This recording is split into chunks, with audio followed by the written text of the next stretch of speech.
Alright everybody, welcome to some Pokemon Blue playthrough. It is I, Xilestar, and today we're going to be playing Pokemon Blue. As I said during Pokemon Red, we're now going to be doing this. I kind of messed up on the last Pokemon Red session, where I ended up thinking that, for some reason, that I had enough, that with the combined of the two videos before the training and after, and all that kind of long footage kind of thing, that I thought I had enough for 16 minutes for every video. I was horribly wrong, so hooray for that.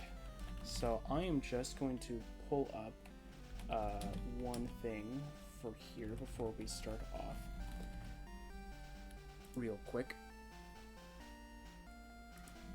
There we go. That's all I just want to pull up for now. Okay, so the thing is that we're now going to be playing with a Squirtle instead. Hello there, welcome to the world of Pokemon. My name is Oak. People call me the Professor Pokemon Prof. Yep, this world is inhabited by creatures called Pokemon. So if you don't know how the Pokemon Blue portion is going to work, this is going to be sort of the TLDR, but pretty much we're going to be doing the exact same things as the Charizard run from Pokemon Red. The only difference is the catching of the 3 legendary birds and Mewtwo are going to be done off screen, but they will be captured. Because of the fact that I'm not going to go through the same sort of portion as, hey, we're going to try and end up catching it with a Pokeball on screen again. I'm going to go do that on my own time, which will give me more than enough time to just start going ham with Pokemon Blue. So yeah. So pretty much this run is going to be the same thing as Pokemon Red. Again, the only difference is the legendaries won't be captured on screen. They'll be captured off screen, or they won't be captured at all during the playthrough. We're allowed to catch and use Pokemon for certain HMs because we need HMs to be able to traverse through Kanto, so obviously we need to go do that. As I did through the last run, I kind of waited to get a Pokemon that can use Fly, specifically just for the legendary birds, because I know because they're flying type, they're going to be able to fly, right? But what I'm going to do is I'm going to catch a flying type early kind of thing in this time, so I don't have to worry about that. Pokemon are pads, others use them for fights. Yes, that's what we're going to use it for. Myself, I study Pokemon as a profession. Cool story, bro. First, what is your name? We're going to name it as Drathis again, because why not? Oh wait, lowercase. Yeah, lowercase, man. Lowercase. I love it's like, we already have a Drathis, that has the same spelling, too. Weird.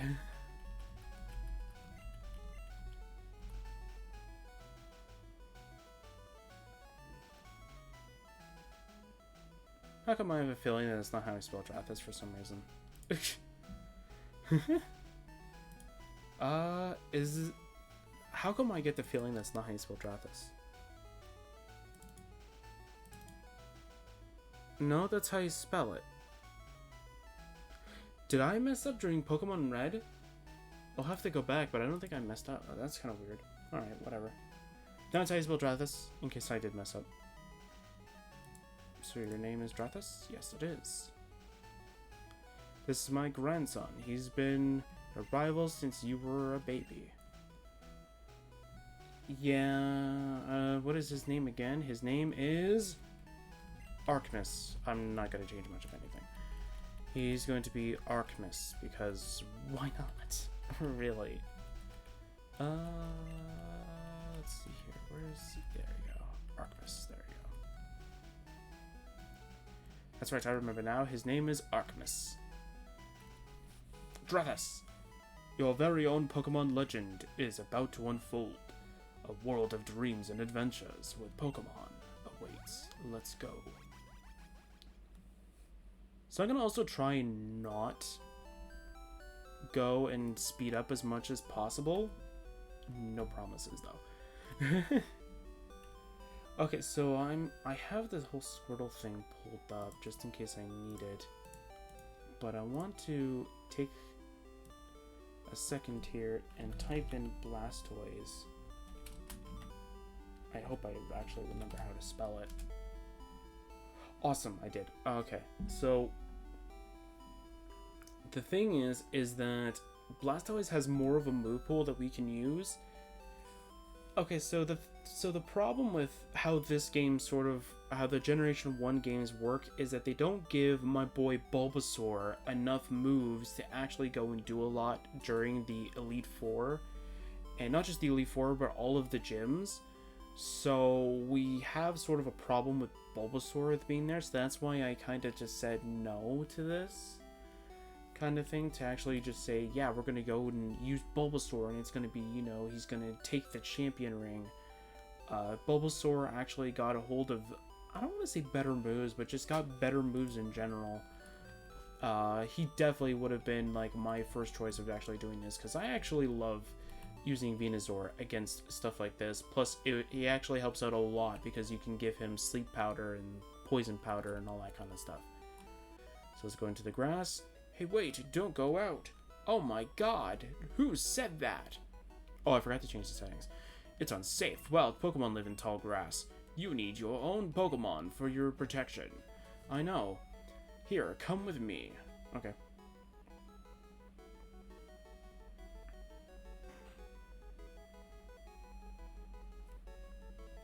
Oh, I was going to change my settings now. Gramps, I'm fed up with waiting. Artemis, let me think. Oh, that's right. I told you to come out. To come here. Just wait. Here, Drathus. There are 3 Pokemon here. Haha. They are inside the Pokeballs. When I was young, I was a serious Pokemon trainer. In my old age, I have only 3 left. But you can have 1. Choose.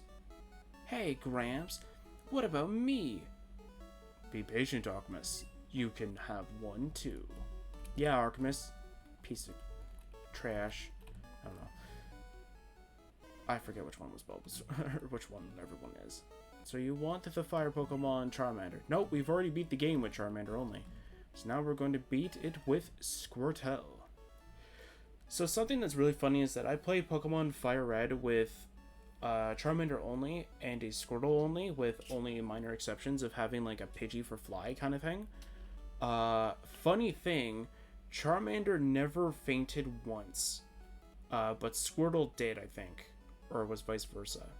I know one of them fainted, the other one didn't, but they never fainted all the way up until the Elite Four, where they never, where I beat the game with them, so there was no point in keeping track of that.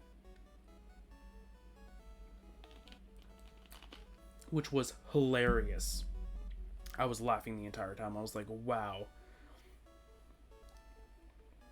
So I'm trying to look at their move pool a little bit here. So we want the Pokemon Squirtle. Yeah. This Pokemon is really energetic. You received Squirtle. Do you want to give it a nickname to Squirtle? Yes. I'm going to name it Squirts, because I don't really care. No. Lowercase character. There we go. Or lowercase keyboard. I'm just going to spell it just like they have it here. I don't know. I'm not that original. I understand this.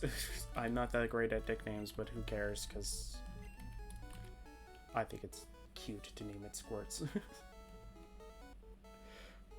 Alright, and he's going to choose Bulbasaur, which is kind of good for us in a way, because Bulbasaur doesn't learn any really good moves, which is sad.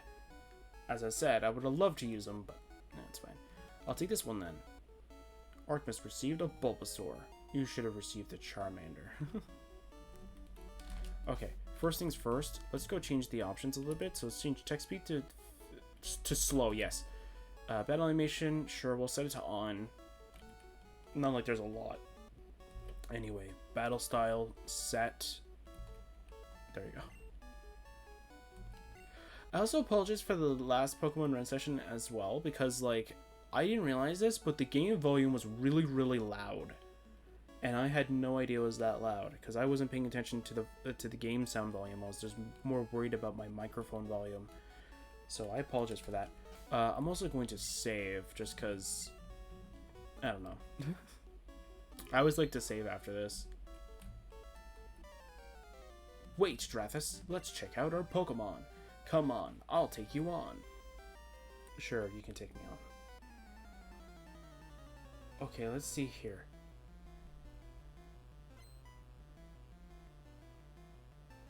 Oh, sorry. Still not paying attention to this battle at all. Okay. Let's see here. Tail whip. Which is going to help us a lot.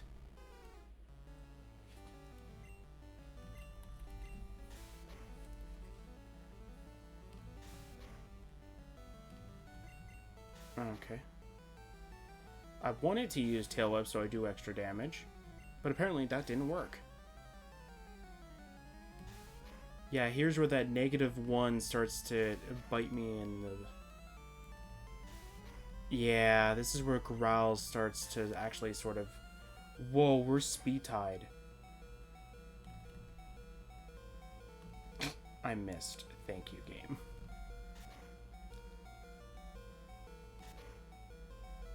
Yeah. See, well, this isn't where I think Squirtle ended up dying. So let's reset that. Let's pretend that never happened. Oops. Come on. Come on, speed up. There we go. Alright. Let's pretend that never happened. Alright. Let's go back. Don't use Growl. That was the whole reason why we lost last time. Final tail whip again. Why are you growling now? What is with the whole thing of growling now? There we go, tail whip again. How come we're speed tied though? That's the part I don't understand. And we got a critical hit. And you got a critical hit. Of course he did.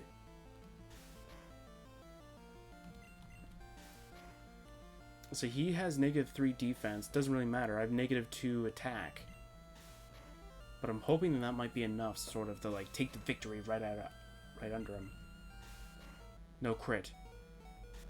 Okay, now we just need to outspeed or he uses Growl. Okay. Please be enough. And we win. There we go, Squirts. I don't know why everybody thinks that Squirts lost. He didn't lose. See, he won. There we go. What? Unbelievable. I picked the wrong Pokemon and the wrong timeline. Okay, I'll make my Pokemon fight to toughen it up. Drathus, Gramps. Tramps. I tried to merge Drathus with Gramps. See you later. Okay. Now that that happened, did he fully restore Squirt? He did. Okay, so let's go train a little bit. Squirts needs the training. So, we need to get up to... What level does he learn Bubble at? Or Water Gun? Whichever one it's supposed to be. It's one of the two. Level 8. Oh yeah, this is the game where they have really weird levels for their next move.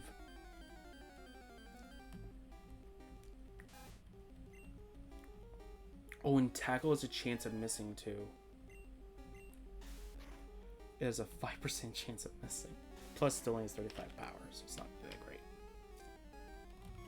I wonder if Scratch is perfect, and that's probably why I never had a... Or Scratch was, like, powerful or something like that.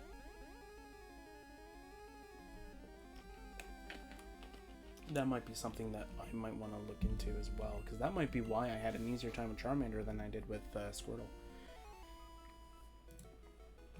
Mind you, it was Gen 3, so I was able to give Charizard, like, Dragon Claw, which was awesome. Let's see here. Charmander.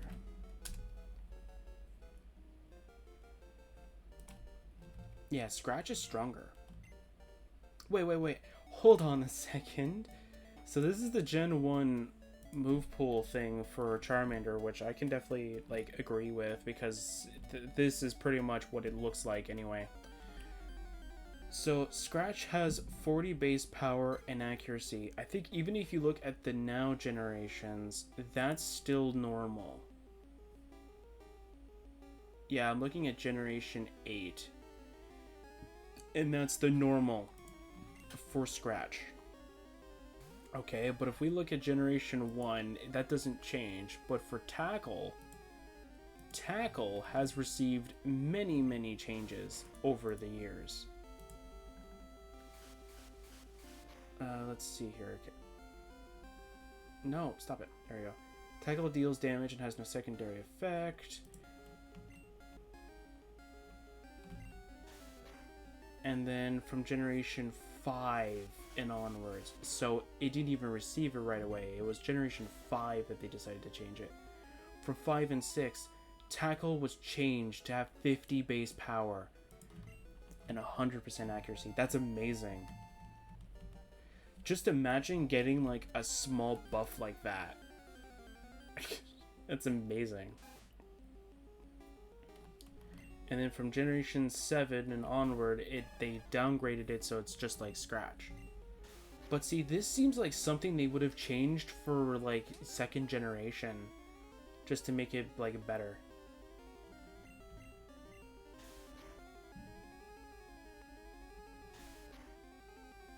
I don't know, it's kind of weird. Just seems kind of weird though that it's just like, yeah, by the way, weird. Anyway, actually, I wanted to check to see if you can actually learn the move Fly in this generation, because there's a couple of Pokemon that can't learn it, and I was really confused.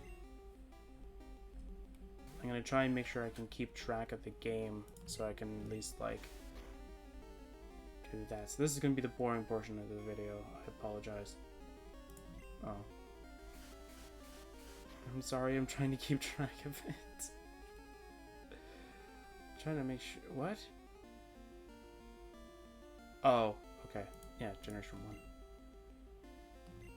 Can you learn it? You can, okay, thank you. Because that is exactly what we need right now. I just need clarification. Because I think it's weird. I think it's Generation 1 that Charizard can't learn, like, Fly, I think, right? It's Charizard that can't learn Fly, right? Which is really weird. Oops. Why does this thing do that? When I click on the application, it's like full screen? No, can I disable full screen? Can I disable it?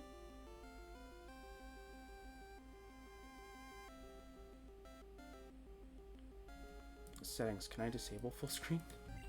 Is that an option?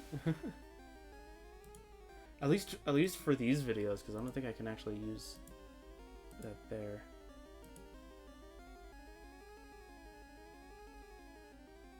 No, I don't really think so. That's kind of weird. That's kind of weird. Because I'm not clicking the shortcut for it. The shortcut for full screen is Alt Return. I don't know what button is Return, but I'm definitely not clicking it. The thing I'm clicking is either Alt Tab or clicking on the emulator itself. Maybe there's a different button, right?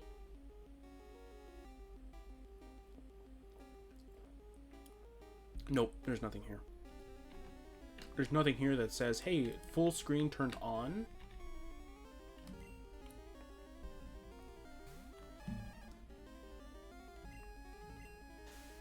Yeah, I definitely didn't make the whole video sort of, or the whole framing of the game specifically made for the whole emulator to be like full screen.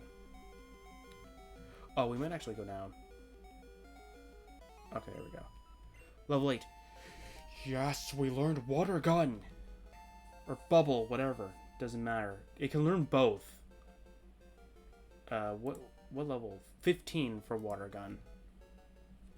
Double the power. And I think it has like 5 less power points. Let's go. It's fine. Alright, Rattata.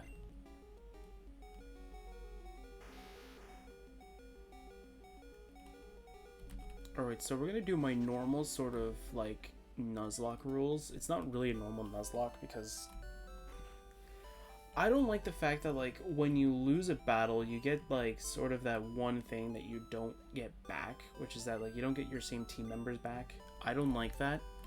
It's just more so a personal opinion. It might change later on. And my first game to Nuzlocke is definitely not this one, so. Plus, I hate being locked into one encounter. I would much rather like my rule of doing it, where you're only allowed one Pokemon per route, but you can catch as many as you want, you just can't use that Pokemon.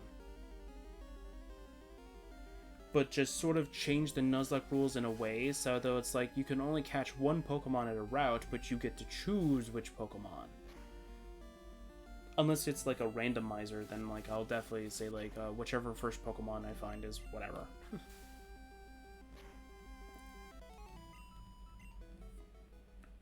Yeah, because if I remember correctly, Blastoise has a good special stat, right?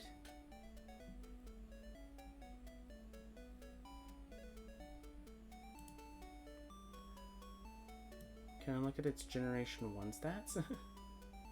Wait, does this even allow you to look at the base stats of old generations? Nope. Wait, how was I able to look at it before? Cerebi, that's right. Cerebi had it, okay. Cerebi, there we go. Okay, red, blue, yellow. Let's go and search up Blastoise. What is your stats? Yeah, so it's just like Charizard in a way, where they're both sort of like in that weird gray area where he's good at both, but he's better on one than the other.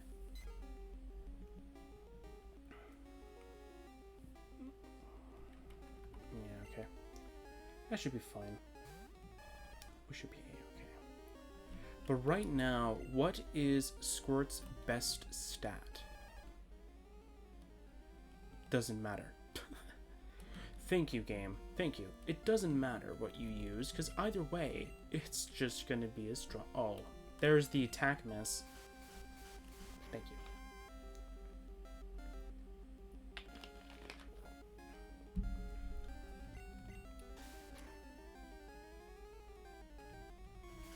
Actually,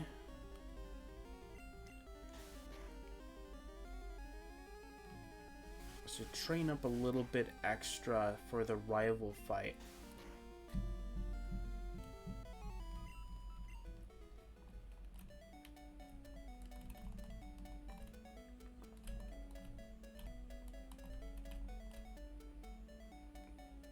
Move, buddy. Buddy, move. There. I had to speed it up so he'll actually freaking move. There we go. Alright, up here. Let's go to the Pokemon Center. Let's go and heal. So I don't have to go all the way back to Pallet Town and do all that.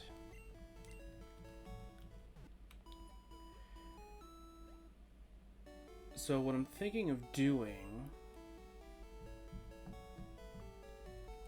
is we will go and catch a Pidgey. But I want to make sure that we can catch a Rattata in a different route, though.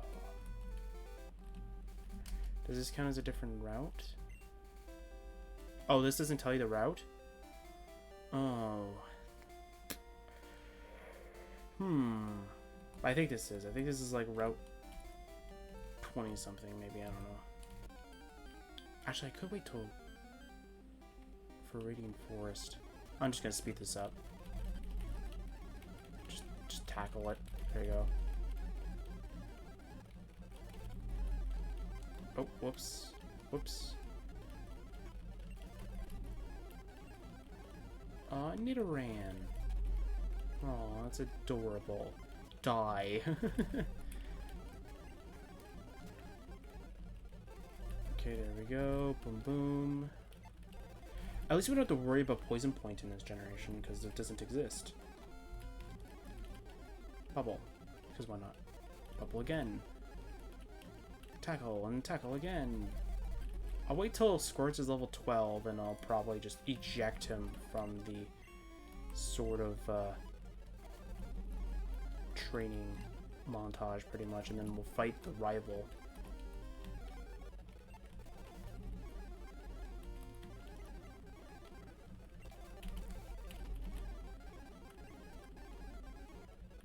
so another thing as well is that during battles, during gym leader battles and all that such, what I might do is change up my party a little bit, specifically just to avoid confusion, because I think that might have happened during Pokemon Red. I'm not quite sure, as I haven't received any sort of things about it. But I'm going to go and store everybody into the PC box anytime we go into sort of, into a non-sort of TM or HM area. What we're going to do is we're going to go and end up, store everyone in sort of the PC box, so though anytime we need them, we just take them out and use them as needed. Honestly, if there's a way I could just edit the world map, I'd probably just make sure that you don't need Cut, Strength, or Surf or at all. You could just walk there. And the trainers will just go to you, pretty much.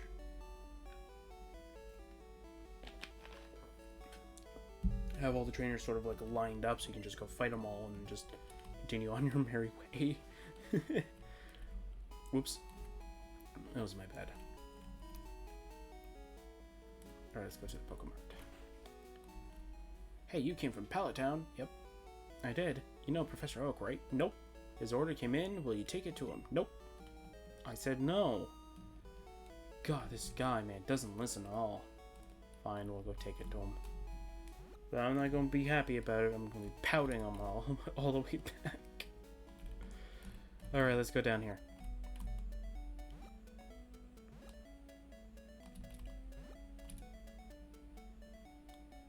It's kind of sad that there's no, like, no grass area to go all the way back down. You always have to go through the grass.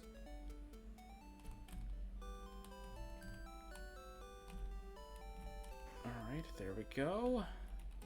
Doesn't one of the aids give you something? I kind of forgot about...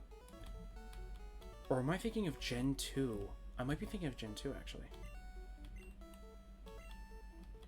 Yeah, I'm thinking of Gen 2, okay. Oh, Drathus, how is my old Pokemon? Well, it seems to like you a lot. You must be talented as you might be talented as a Pokemon trainer. I don't know. What, you have something for me? We deliver the Oak's parcel. Yeah, the Pokemon guy didn't listen to me when I said I didn't want it.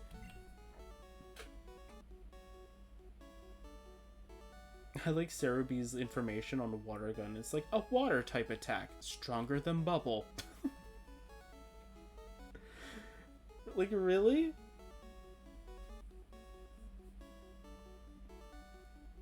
Ah, this is the custom Pokeball I ordered. Thank you. Gramps. Oh, great, this guy again. What did you call me for? Oh, right, I have a request of you two. On the desk there is my invention, Pokédex. Or the Pokédex. It automatically records data on Pokemon you've seen or caught. It's a high-tech encyclopedia. Drathus and Archmus, take these with you. Drathus got Pokédex from Oak. To make a complete guide on all Pokemon in the world. That was my dream, but I'm too old, I can't do it. So I want you two to fulfill my dream for me. Get moving, you two. This is the great undertaking in Pokemon history. Alright, Gramps, leave it all to me. Drathus, I hate to say it, but I don't need you. I know, I'll borrow a town map from my sis. I'll tell her not to lend you one, Drathus. Ha ha ha ha ha. That's fine. I don't really need it. I know Kanto like the back of my hand. It's just Generation 1 is kind of weird because storyline's different than Gen 3. It's slightly different. I'm so used to the old lady in that one building in Celadon giving you the tea and you can just go walk straight through. They go, ah, tea, instead of like a, ah, sody pop. Okay, how do you... Ah, okay. I clicked the wrong button again. It's fine. I want Bubble to be all the way up. Why was this system, like, even implemented into here? Like, specifically like that?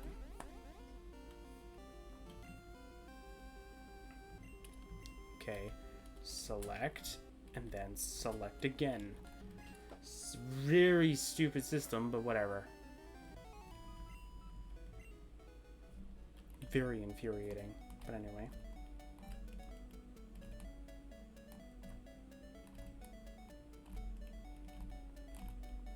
Not you, not this again. Come on. Thank you. Of course I get into a wild fight. Why am I not surprised?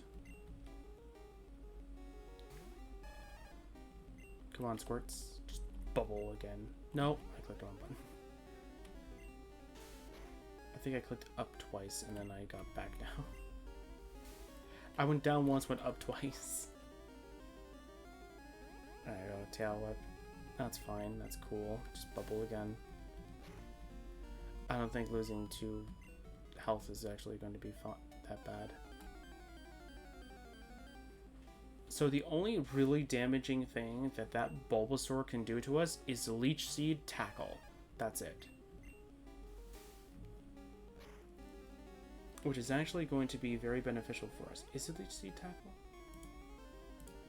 Yeah, because they never really did give Bulbasaur an early move. Like Razor Leaf or Vine Whip, like very early on. They waited till like later on to give him those kinds of moves, which is kind of weird. I would have thought they would have given him like Vine Whip, then Leech Seed.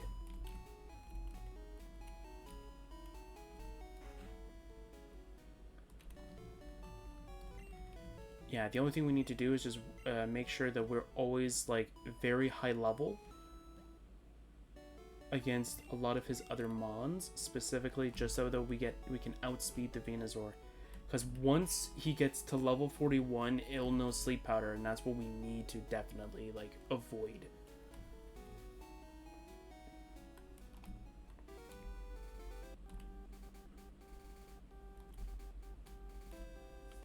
Alright.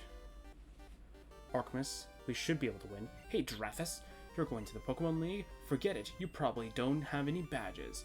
The guard won't let you through. By the way, did your Pokemon get any stronger? They did. I'm now level 12. Which means I should be over-leveled than you? At least by a huge margin. 9, yeah. Huge margin being 9. Tail Whip. I'll Tail Whip only once. This should do like 3. 5. Okay.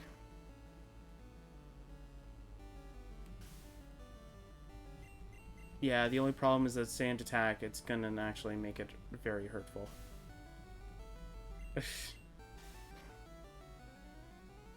Okay, Squirt. Wow, okay.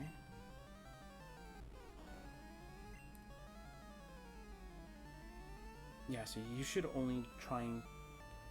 Wait, by Gen 1 standards, he should only want to use Leech Seed. So I should probably Tail Whip. Growl. Okay, I'm gonna Tail Whip twice.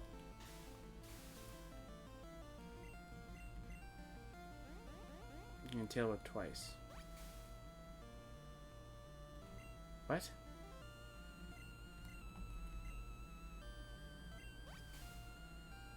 What?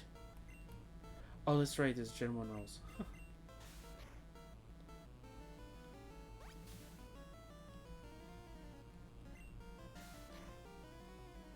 Okay, maybe it doesn't work with when your only attacking move is Leech Seed.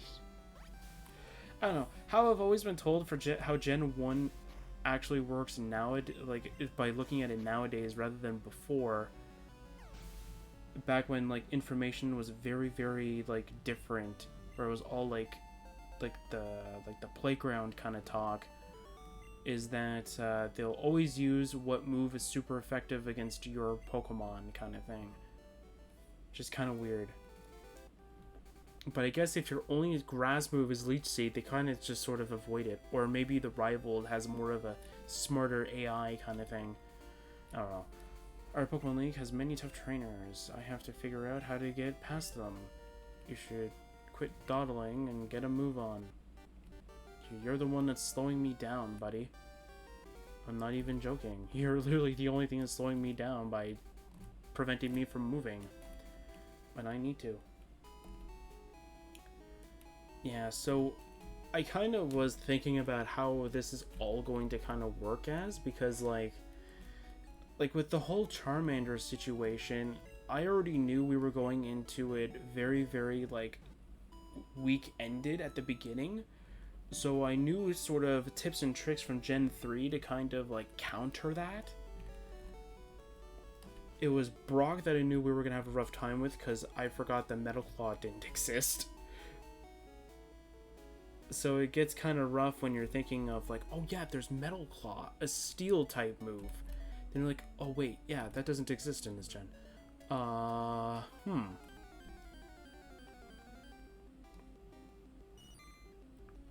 Cool, Caterpie. And then what was the other thing? I forget. But it's like those kind of like the very little things that you end up forgetting about. You're like, oh yeah, that doesn't exist now. It's like, how were you able to beat it with Charmander? And then we did. I don't know. I always find that if you're able to evolve your Mon before you end up challenging Brock, you're safe. No matter what Pokemon you have. If you have like if you have like Charmeleon, Wartortle, or Ivysaur kind of thing, you're safe. There's nothing that Brock can do. Just at this time, we're gonna have to go through Misty's gym early instead of going, I think, before. Or after, or whatever. However I did in Pokemon Red. I think I had to go through S's Anne first before I had to go through Misty's gym.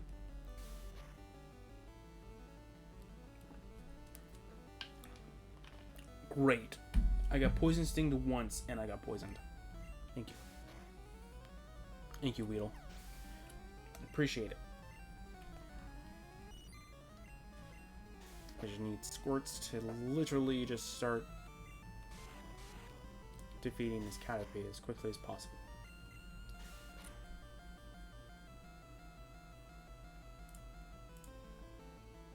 Yeah, because I think I have an idea of what we can do with Squirtle specifically. So the one thing is that like I'm trying to think about what kind of moves we can give it at the end of the game.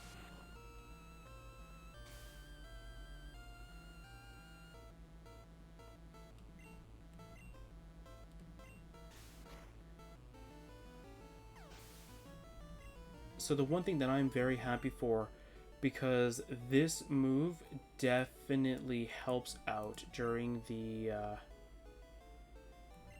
third gym, especially for us specifically because we were actually weak to it. Yeah, I can't speed up now because every step is crucial now. I think there's probably an antidote somewhere in that area, but I'm not chancing it. I should definitely have grabbed the potion that was in the PC box, but that's fine. No, you stupid NPC. Come on. Squirts can definitely make it. Come on, man. There we go. How much health was he at? Before I heal him, how much health were you at? 6. Oh my god, that's actually very, very dangerous. Yeah, so if I was sped up, he definitely would have fainted. Oh my word.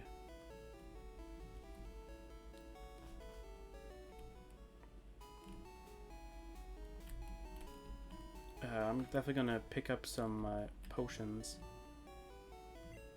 I'm gonna pick up some potions, please. Oh, you don't have any potions. What? Really? Okay, fine. Now I'm gonna go pick up some antidotes then. I'm gonna pick up 5 of them. Just so we don't have that scare again. Mind you, I would have picked up a potion.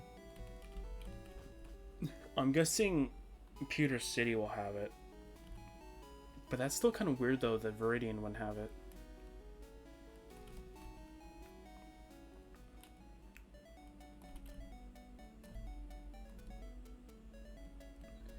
Yeah, so the only difference is that we're gonna have to try and figure out where to get Ice Beam, because that's gonna be very, very helpful.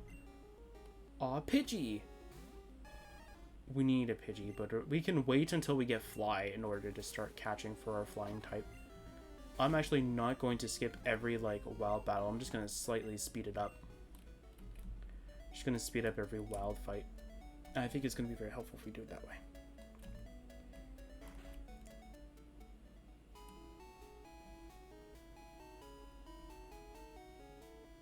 I'm trying to think of like what moves we can give like Blastoise at the end game. I know that like for Pokemon Red, I didn't do it until like the final sort of battle kind of thing, like when we were just about to enter the Pokemon League. I went, okay, what moves are good for which trainers? I know water doesn't, like, I would love to have had Scald during this time, but I know that doesn't exist. But Scald would have been very helpful. There's an item around here, I think. I think it's a Pokeball, though. Yeah. So Ice Beam is definitely going to be very helpful.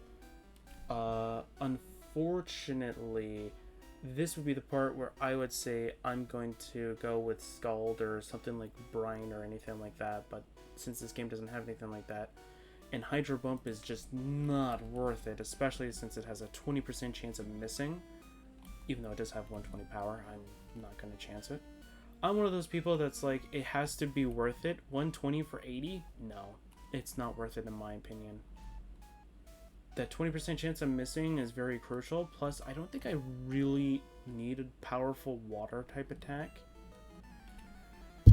Because in the Elite Four, who are we facing that it's strong against? There's like, I think 4 Pokemon, I think, or 4 Mons that are weak to water. So it's not like we're going to need that Hydro Bump for too many enemies.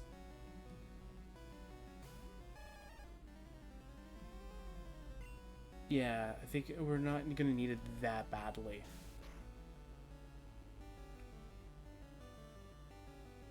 Oh, there's Surf. Never mind. I can just give him Surf. That's right. That'll only be the only HM I'll probably give to the starter Pokemon. Yeah, because what would I normally have given him in Gen 3? Probably Surf. Knowing my luck, it's probably Surf.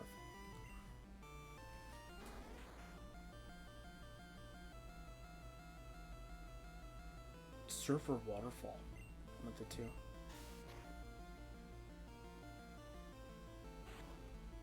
Water Pulse is, I think, the one that I ended up keeping for a while, because Water Pulse was actually really good. Actually,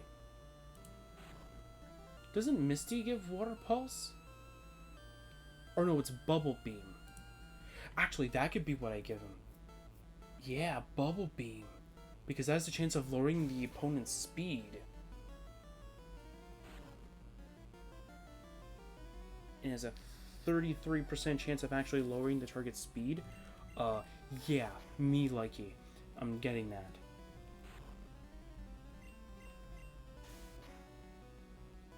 So it's either Bubble Beam or Surf.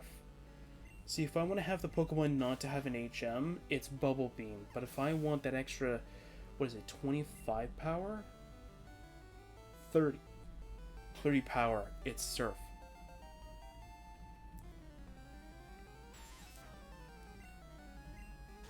It's Surf or nothing. So the one thing that I'm very happy for, and I thought this might have been like a Gen 3 change, was that I was hoping that... Wait, this is something that's strange. I wonder if this is a typo. But I wanted to know if Blastoise could learn Dig, because that's going to be helpful for the 3rd gym, because if you did not know, since we're a water type Pokemon, we're actually very weak to electricity. So as long as we can outspeed all the Mons, I don't think we outspeed Raichu, unfortunately. I think Raichu is just fast enough that we are just not that great at it. Oh, the professor didn't even give us enough Pokeballs. Well, I'm surprised. Used an antidote, gained an antidote. Thank you. But I need a potion, please. There should be an item up here, I think, right? Nope. I probably fell for it twice. Probably went up there for the 2nd time. Probably nothing. Anything over here? Nope. Okay. Yeah, so I'll speed up wild encounters because it's just not worth. Okay, we got a potion. Awesome. Yeah, because let's see. Ice Beam. So something that's weird here. This might be a typo. I could be wrong. But it's saying here that Dig and Earthquake are the same in terms of power and everything. Which is kind of odd because I thought Dig was weaker. Maybe they changed it in later generations? I'm just gonna tail up. Did they change it in later gens? Is that why I'm getting confused here?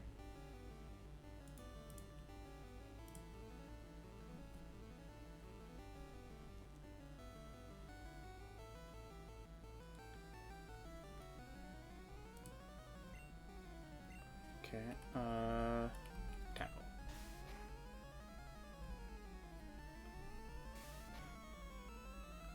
Oh, in Generation 2, they changed it from 100 to 60. Okay.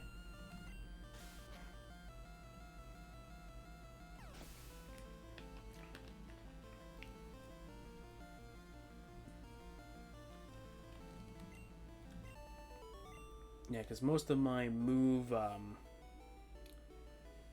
sort of, knowledge comes from Gen 3. Because a lot of the moves that I remember using are from Gen 3.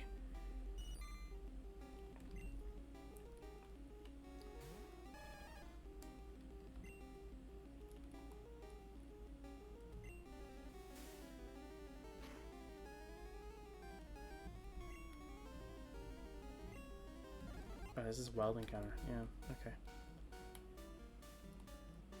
Yeah, we're gonna train until Squirtle evolves into War Turtle, and then we'll fight Brock. Then we'll go to Mount Moon.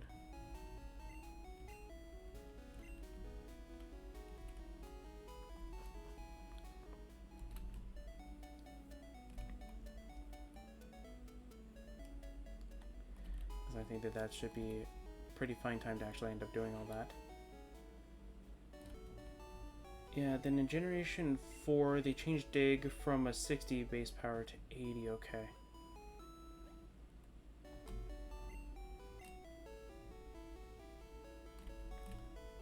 Huh, okay. Oh, Generation 7, they changed it so you couldn't activate it from the menu anymore. Interesting. Yeah, we're just gonna train, so I'm just gonna go and speed it up. Both did the same problem again. Doesn't matter. Just go down already. I think Misty gives you Bubble Beam. I'm not quite sure. I know I ended up keeping, I ended up giving, what was it? Blastoise, Water Pulse.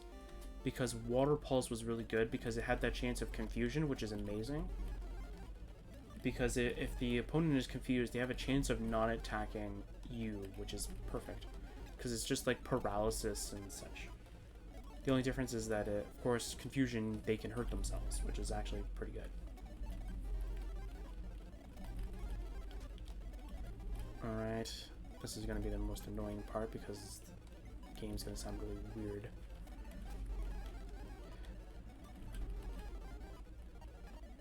There we go. Perfect. We got a War Turtle. That means that Brock is going to be easy. To be fair, we didn't really need to evolve and all that, but since we did, it's going to make it much more easier. Plus, I at least wanted to get Water Gun because that's a 40 base power move in this generation, or just any generation, I guess. But that's 40 base power compared to like 20, so that means that we're definitely going to be able to take on Brock in like 2 sweeps, pretty much.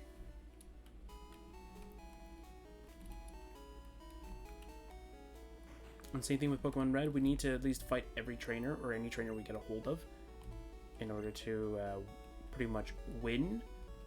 I think I kind of skipped a few for Pokemon Red. What? I don't have that kind of... Oh, that's right, yeah. You do not go to what I can maximum buy, so I'm just going to spend all that on that. Thank you.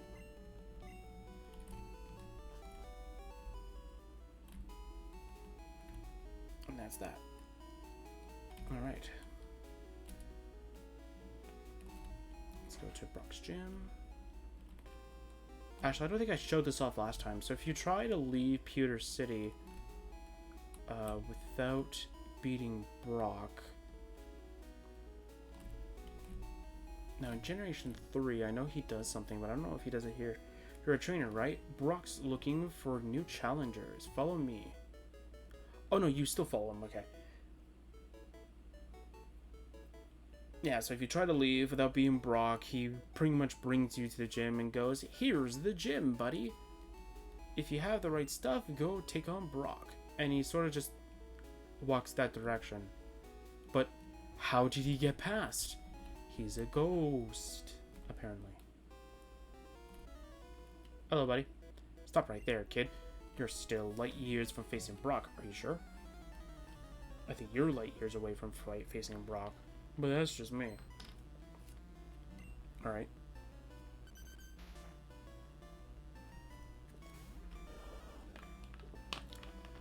Yeah, look at Squirts go, man. Squirts is good. What again?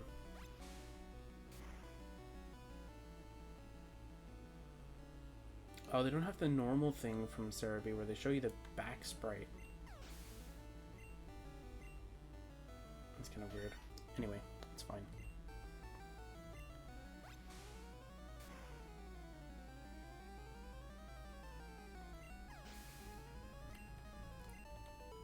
So, what was that about me not being able to beat up Brock? I think you're wrong about that, buddy. Darn. Darn, man. Light year measures distance. Yeah, light years doesn't... Yeah, light years is distance, not time, buddy. I'm Brock. I'm Pewter City's gym leader. I believe in rock-hard defense and determination. That's why my Pokemon are all the rock type. You still want to challenge me? Fine then. Show me your best.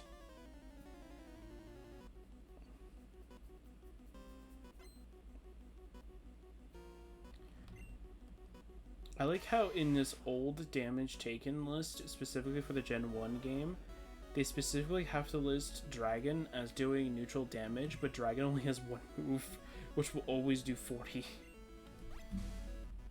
I don't really think you need to put Dragon as that. And pretty much, if you're going to go with a list like this, you might as well just make Psychic double damage, because seriously, everybody's going to remember the Alakazam.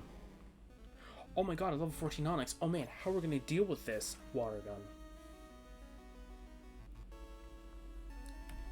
Yeah, I know your stats better than you do, Onix. I know your special stats pretty garbage. Right? Am I right on that, though? Then again, I'm remembering it's special defense, not its special stat. But I'm pretty sure it's probably just as bad, right? If not worse. 30, yeah, that's nothing. Yeah, because I remember being, like... I'm not confused. What's the wording for it? I take this with you. I got a TM for Bite, I think, right? Taunt Pokemon. TM is only good once. Teaching technique. Pick the Pokemon carefully. TM contains Bite, yeah.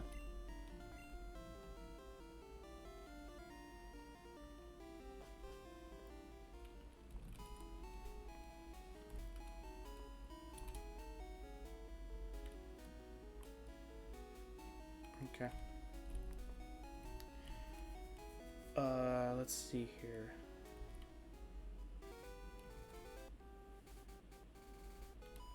Yeah, I'm just gonna fight every trainer for the most part. Yeah, because I remember, I think it was when X and Y was out, I think? Or when they were like pretty much the current game kind of thing. I was looking at every Mega Pokemon and I was really surprised to see like Steelix being like having like what was its Mega defense, like its Mega Form's defense. Yeah, it was base 230 and I was like, what? I was like really confused by that and I had to take a double take on that. I'm like, what? That doesn't make any sense. And then I kinda like had to take a look at Steelix's normal defense, and it's 200, and I went, what? Steelix's base defense is 200? And I'm like, wow, I never knew that. Mainly because I never really did ever have a Steelix. I think the only other time I think I had it was when you were able to catch it in a game. Which game was it though?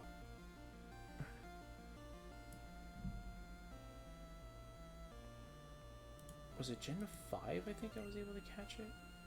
There's one game where you're able to catch it. It may have been Black 2.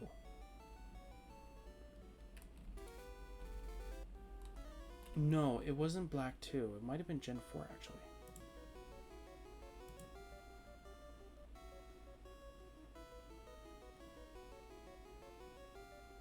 Yeah, it was Diamond and Pearl. I think it was Victory Road. Or Hercule till Silver. I don't know.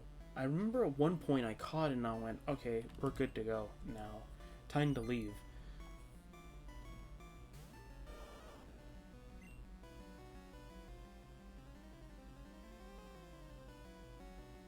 It might have been Diamond or Pearl, actually. I'm trying to remember my team from that. But I can only remember fragments of it. I know I had a level 67 Staraptor. And that was like my main Pokemon. I know I threw Dialga into the party. I think I threw Yuxi because it was level 50. I threw Dialga, Yuxi, and Azelf in there specifically because they were level 50. But I think I gave a bunch of TMs to Azelf to make it more combat viable because I think it was like a really good it had a really good like special attack and I ended up using it that way. I can't remember the other two mons were.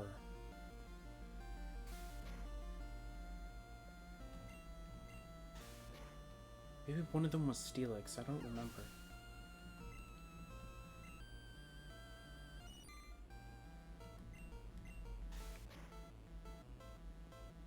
I remember because I ended off the game, I ended up beating Cynthia with a level 69 Staraptor. And I had to go through the entire Elite Four twice. Because the first time I got all the way up to Cynthia, got all the way up to her like when she had like 2 Pokemon left, and my Staraptor was too weak in order to like had like 30 or so health, and she sends out I think Garchomp next or something like that, or sends something else, and I went, well, I'm down. But I got very close though. I got very close for my first time, and then my second time I ended up beating it. I think the first time, I think my Staraptor went in there as level 60 something. I think 62 or 65 or something like that. So I was really surprised when I was able to do it second time. I could literally just reminisce about Diamond as little as possible because I don't remember exactly how everything went. I remember my starter was Piplup because I thought Piplup was like probably the best one out of all of them. Because Chimchar looked kind of funny looking to me, and Turtwig didn't really sit well with me. Now that's whole different. Now it's like, I'm going to go towards the other two than Piplup now. But I thought Piplup was a really good choice. So I ended up going with, I think, Piplup, and then when it started to not do anything, I think my first Pokemon I caught after the Piplup, or after obtaining the Piplup, was Starly. And I went, okay, Starly, you're like the really cool bird Pokemon and I want you. And by the time I got to... No, because it was definitely before then.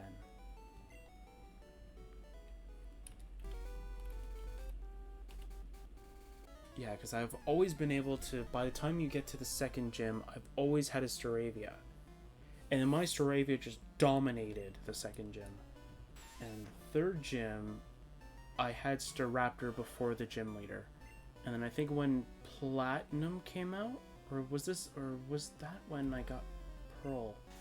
I don't remember. It was one of the two. I was able to get like Staraptor to evolve just before the gym leader, which was hilarious. So pretty much the moral of the story is don't judge starters based on what they look like. Pretty much, because I got Piplup, and then by the time I got it to Empoleon, literally my Empoleon was the HM slave. Pretty much. I think he had Surf, Strength, and there was a whole bunch of other ones that I ended up giving it. I ended up not really caring that much about it. I forget what I gave it though, as HMs. Can I see what HMs I can learn? Because I'll definitely remember by looking at it. Oh, Cut, Surf, Strength, and Rock Smash. That's what it was. It was level 40, I think, and that's all it pretty much knew by the end of it. I think I tried leveling it up normally, like through battles kind of thing, and I kind of just went, you know what? Why am I keeping this in my party? And then I kind of just never used it. And then during the playground talk, I heard that you can catch Giratina at the one cave, and that it was like, and this was back when the internet, I think, wasn't as, I don't want to say wasn't as advanced, because I think the internet was still advanced in its own little way. It was advanced, but it wasn't to the degree as of now, where pretty much like day 2 of the game being out, like 50% of the game is already out on a Wikipedia or like a sort of walkthrough kind of thing. So there was like little to information on how to actually like get straight to Giratina without having any problems. And I think I just like bumbled my way over there. And I remember because like I was randomly going into different directions, and then I think I had to look up a YouTube video. I forget which one it was, but it ended up having like you have to detect like the pixels on the screen, and then like if it looks like it's got more light on it, then that's where you go. And I went, eh? And I went, okay, and I just went into random directions, and I ended up finding it. Or told you to like find certain pillars, and if you found this specific pillar, it tells you to go up. And then I went, oh, okay. I'm trying to remember everything else though. But I remember Giratina was difficult to capture, but not difficult to stall, because I used my Staraptor, which was I think level 80 at this point. Or it was like level 70 something. It was like it was definitely a higher level than the Giratina. And I was like, oh, like I expected Giratina to be like level like 50 or 60 kind of thing. So I was like, oh, this is nothing. Like I can be able to take on this guy. And then he's like, comes out as level 70, and I went, oh god, he kept using. Okay, because there's now a move now that like it does the same exact thing. It's just weaker. Phantom Force, I think, or something like that. Or whichever one is Giratina's signature move. I forget now. They have like a different one. They have like Shadow Force, I think now, or that's Giratina's move. I don't remember. But like pretty much like he kept using that, and then I was like, it's not hitting me, and I'm like, that's a ghost move. I can actually do something about that. And then I was able to like, and after like 3 or no, it wasn't 3 attempts. What was it? It was like 7 attempts or something like that. I was able to finally capture it. And I was like, oh my god, I'm never like removing this cartridge out of this, like seriously. Like that was my first time ever having difficult. And this was back during the time when I actually caught things with like dusk balls and timer balls and stuff like that. Like I never went with the only Pokeballs route. Now I'd probably be splitting hairs even faster than that time.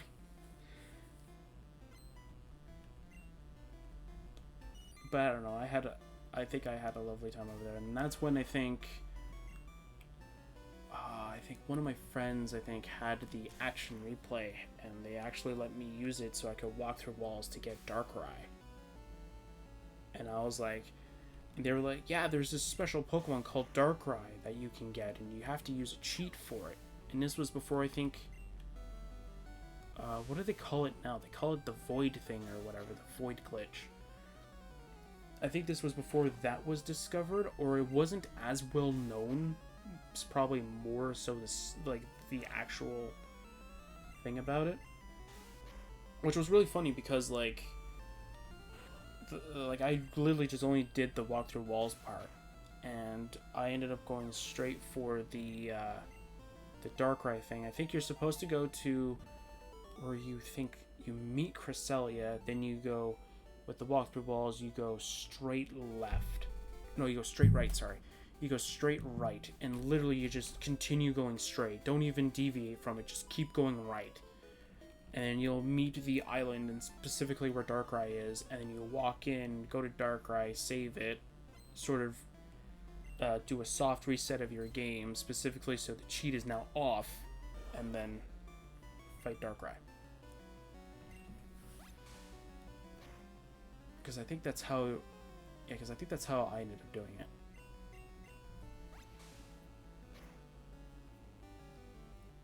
But I was like really happy though, because like I'm not even gonna like joke around though. Like I was really happy that I got that Darkrai. It's like one of those like sort of like it's like one of those Pokemon that's like you're it looks like you're not meant to have it. And this was before I even started like realizing that there is these events going on.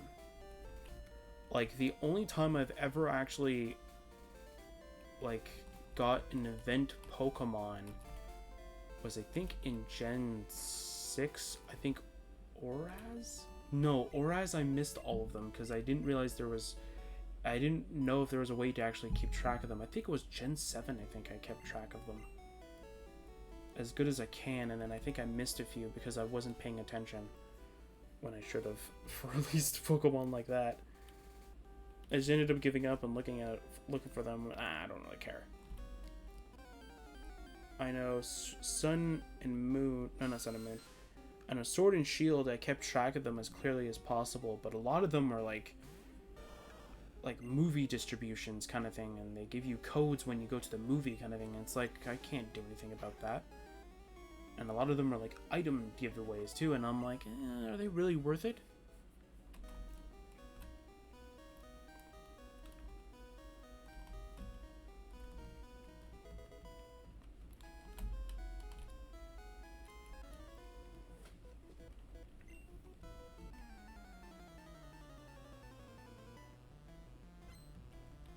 I'm trying to think of everything else too.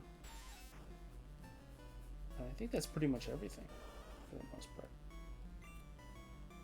Yeah, so sorry about rambling about that. It was actually kind of, that was back when I thought that, like, when my Pokemon's 10 levels higher than the other one, I should one-hit them no matter what. The good old times when you're so innocent in Pokemon.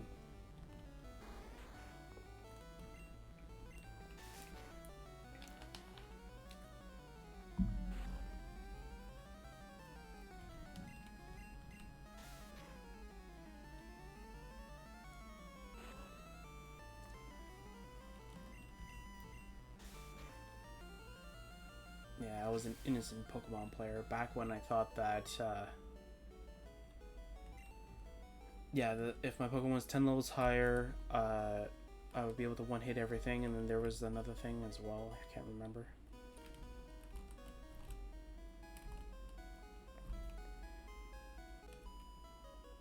Oh yeah, I don't know if I want to talk about it though. But there was this really stupid thing that my cousin did, and I was like really pissed off about it. I'm probably not going to talk about it. But it was really dumb. And I think I did something. No, what was it? Actually, I'll give a brief explanation on it. Because we just fell asleep. Or Squirts fell asleep, so it's going to take a while. So pretty much, me and my cousin ended up wanting to, we ended up doing a trade, okay, a Pokemon trade. I think it was my diamond to his pearl, or was it diamond to diamond? Now that part I don't remember. So I ended up trading him a Snover, because he really wanted it. I don't remember why, but he ended up giving me a Snover. Or I ended up giving him a Snover. And he gave me a Cranidos. because I think he had one, and I was like, oh, I want the Cranidos. So he ended up giving it to me. Or we ended up trading each other that. So I got a Snover. Or I got... No. I keep messing it up. I got the Cranidos, and he got a Snover. Now, he was still towards the, I think, the middle of the game. Or more towards the beginning half of the game, so he couldn't use the Snover. Actually, I don't remember what it was. I don't remember how far he was, actually. It doesn't really matter. Anyway. So, we were playing for about a couple of hours. Since I was at the later half, I was farming off of, I think it was a route towards the 8th gym. There was one guy that was, like, fishing. And I think there was, like, I think the item was VS Seeker, I think? Or whatever the VS Seeker thing was for the Gen 4 games. And I was pretty much just using that, pretty much, as a way of just training it. And I was able to get it to as a Rampardos.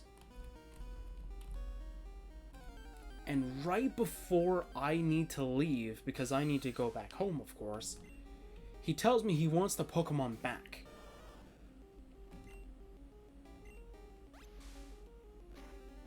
And I went, really? He goes, yeah, I want it back, because it's my Pokemon. I'm pretty sure if Nintendo or Game Freak were to hear that, they'd be like, this is your family? Like, I understand that, like, you know, when you see that your Pokemon is getting stronger from somebody else, you're like, oh man, I wish I could have done that. Like, seriously, I got the Rampardos to, I think I got the Cranidos all the way up to, I think, 42 to being, of course, evolving into Rampardos. Then it got to, like, level 42, and I was like, alright, I think it's time for me to leave. Then he's like, no, we need to trade. And I went, why? He goes, because I want my Rampardos back. And I went, oh, okay. And then he goes, like, will you accept the trade? And I went, no. And then he gets his parents to go and end up interfering with this. So they tell me I have to trade. I have to give it back to him. So I go, okay. So I have to give him a level 40 Rampardos. He gives me a level 10 Clefairy. Doesn't really matter that the Snover I traded him was level 30. Or what, 32 or something like that. I'm just going to go double check what the route was. Because what's the minimum it can be at? Because I'm just going to say it's that. But pretty much, like, I ended up training that thing to be as strong as it was. And then I have to give it back. And he gives me an even weaker Mon. I was so angry. And he was telling... And so pretty much what he was telling me was that this Pokemon was really, really, like rare, and that there was only one per game because it was a fossil Pokemon. I didn't know where to get Cranidos. So I think he ended up telling me how he got it. So I was able to go do it. He told me he got it from the underground. I'm pretty sure. I forget if he told me or not. I ended up finding out you can get it in the underground. So I ended up going into the underground. I found 3 skull fossils. So I found more than one. I didn't tell him that he was wrong. I just decided to keep it to myself. I found, like, I think it was like, I know it was more than one. And I ended up getting my Rampardos again. But this time, I had to train all over again.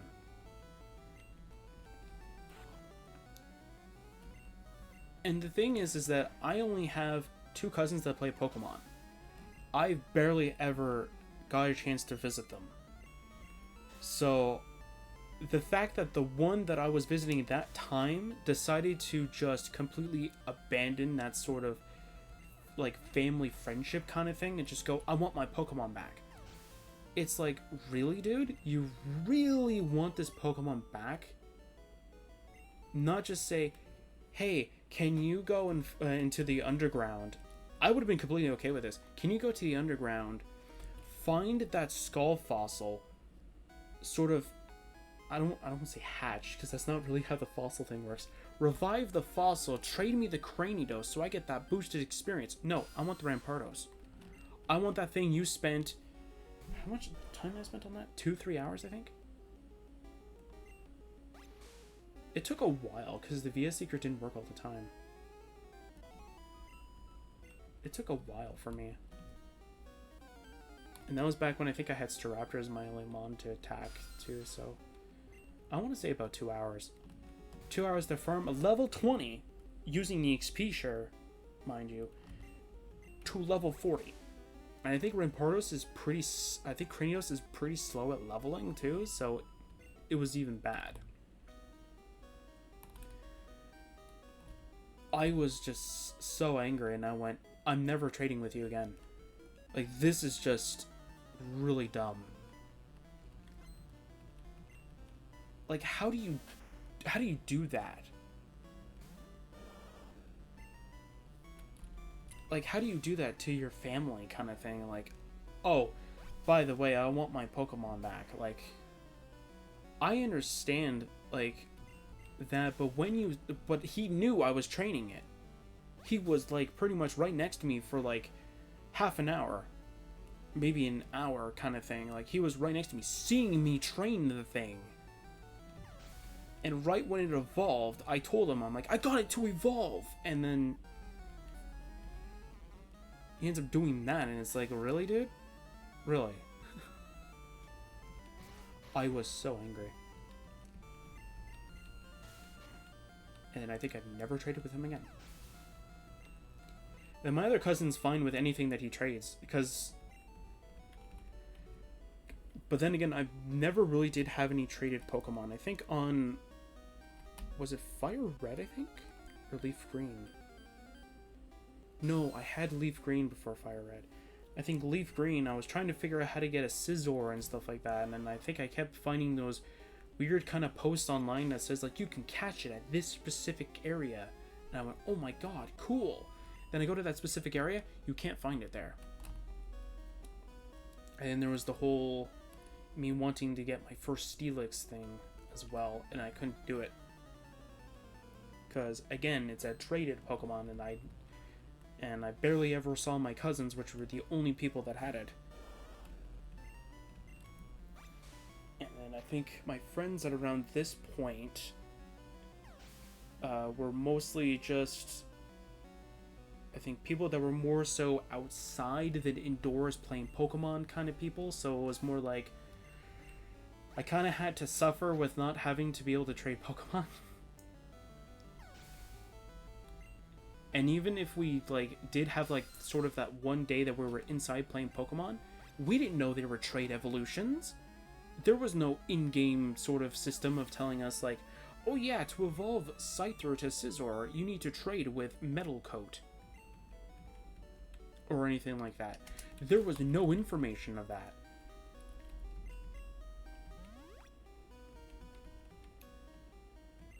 So it was more so that, like, sort of that time that it's like, okay, like, how are you supposed to get, like, you know, that trade evolution if you have nobody and all that kind of stuff, though? There is no way.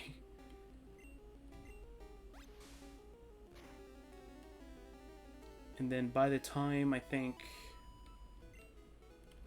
Was it Black and White? No, it wasn't Black and White.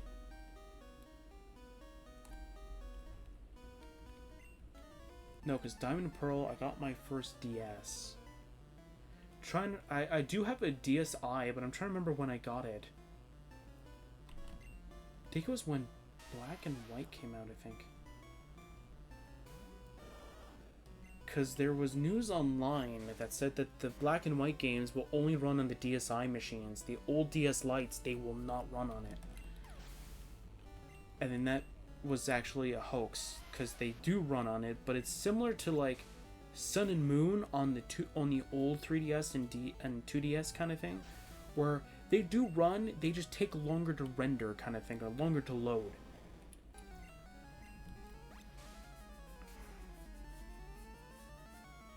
I'm trying to... Yeah, because that's exactly what happened. Because I remember I played Pokemon White on my DSi XL. And I got one of those, like... I don't know, I thought they were pretty cool. I got, like, a Nerf case specifically for it, and it was pretty beefy. And it was an amazing case for it. And it was, like, pretty much, like, what it was, like, it had a plastic covering, and they just, like, had a plastic covering that covered the sort of, like, the DS system, and then they put, like, thick foam, pretty much, like, all around that plastic. It was really good. I think I dropped it a couple times, no damage. Nothing. Like, not even a hint of damage on it. I was like, awesome, this is, like, the best case ever.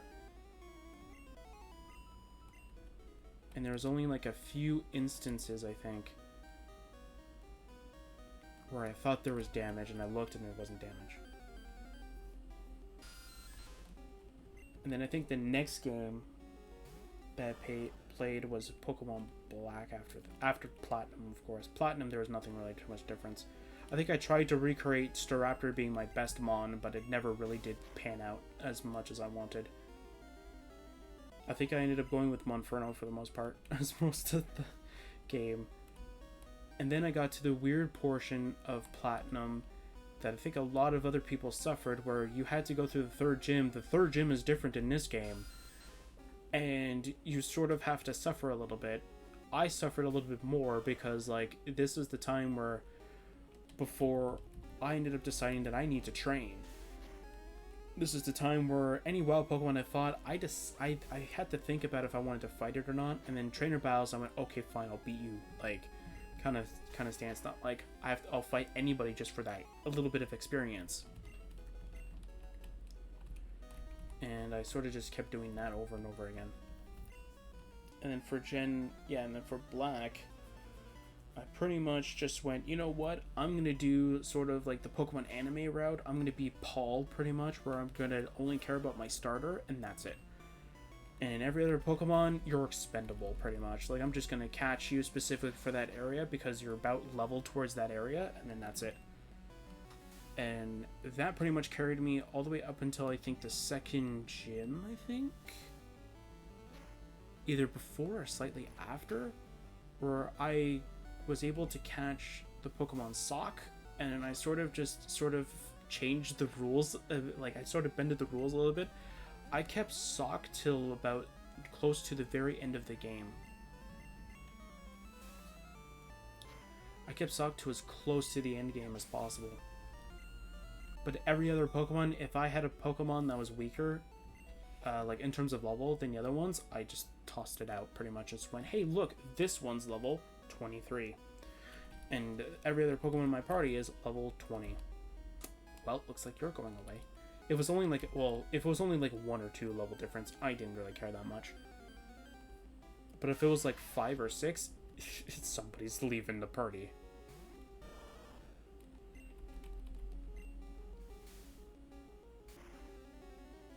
And I remember because, like, I had a lot of fun doing it that way.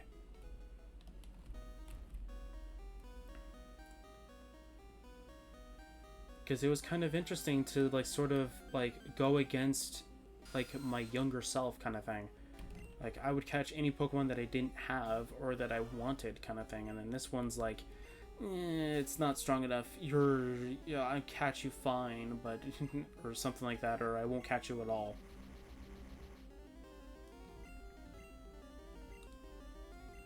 And then I think I think this was rumored that Pokemon Gray was going to be the new Pokemon game, I think. Right? Was it around this time? I forget what it was. Exactly. And then, or there were rumors about Pokemon Gray, and I think I went to GameStop specifically and asked if they knew that Pokemon Gray was going to be the new game. Because I thought they had, like, insider knowledge kind of thing. And they ended up telling me, we don't know if it's Pokemon Gray. And I went, oh, okay.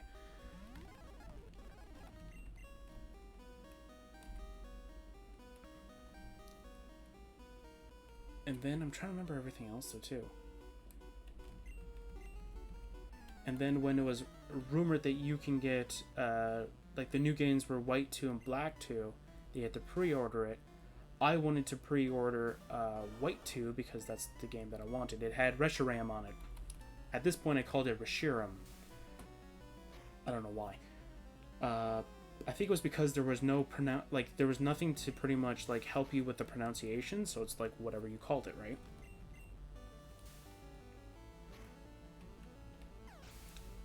So pretty much I ended up just calling it Reshiram. And I ended up wanting it because it had Reshiram pretty much on the front face, pretty much. Well, White Kyurem, but, you know, pretty much Reshiram. And I ended up going like, oh, I want White now. And then I ended up not having enough to pay for the game right away. But the guy's like, no. You can pay as much as you want now. Just when the game comes out, pay the rest. And I went, oh, okay, thank you. So I don't know what it is. I think I pre-ordered 2 things, and that's it. It's always really weird to me, because the way that they keep telling me that when you pre-order a game, it's more than it should be worth.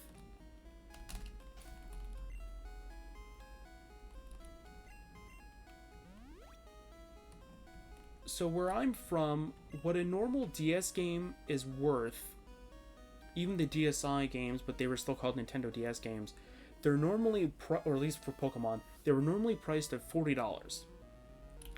But for me to pre-order Pokemon White 2, I had to give the guy $50. Which was strange to me. I think I put a down payment of $15, I think, because I had $25 on me, but I didn't want to like throw it all there. And then when the game came out, I had the $35 that can finish the payment. So when I went there, I brought the guy the receipt, said, hey, I pre-ordered this game, but I can only put $15 on it. Can I pay the rest? He goes, sure, but it's $25. And I went, the guy told me it was $35. And he goes, yeah, but since the game's here, we downgraded it from $10. And I went, I went, okay. Kind of weird that you wanted me to pay more than I should have, but I don't know. So I ended up getting White 2. I ended up playing it, and I ended up playing it like I would normally do.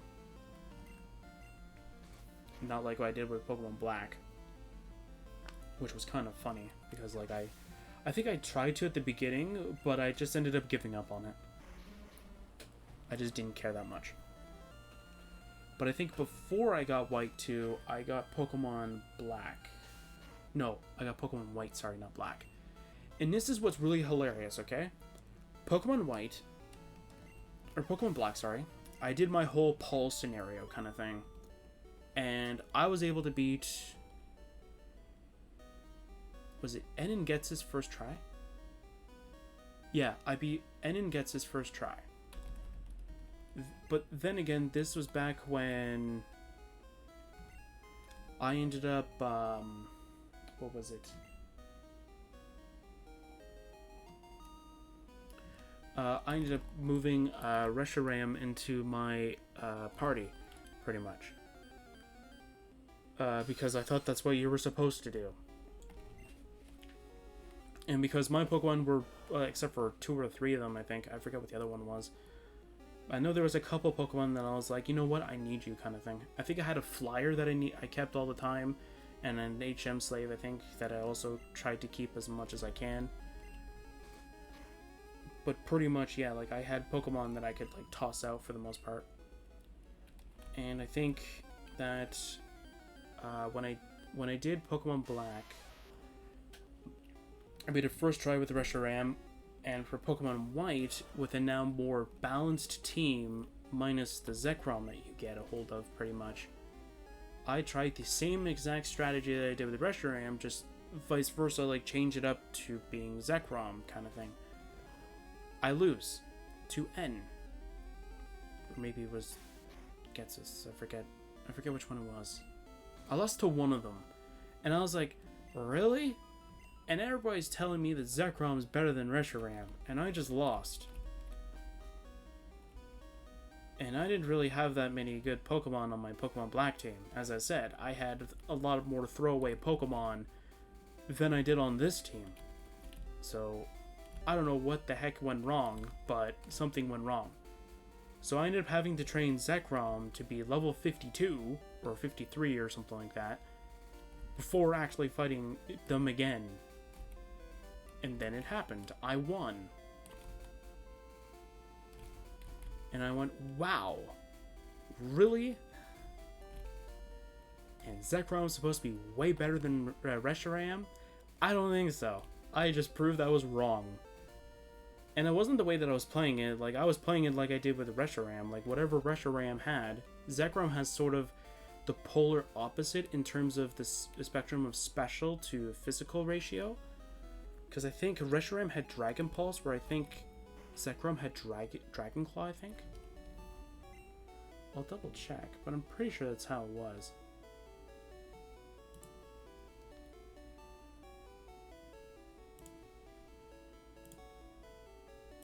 Let me just get to the Gen 5 Pokemon.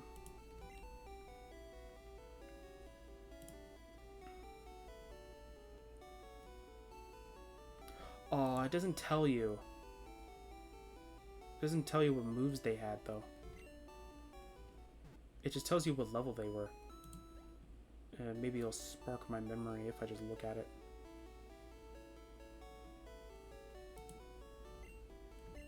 I think it had Fusion Flare, Extrasensory, Slash, and Dragon Breath. I'm pretty sure. Because that's like the last 4 moves that it has. And I don't think it would have had Flamethrower because it has Fusion Flare.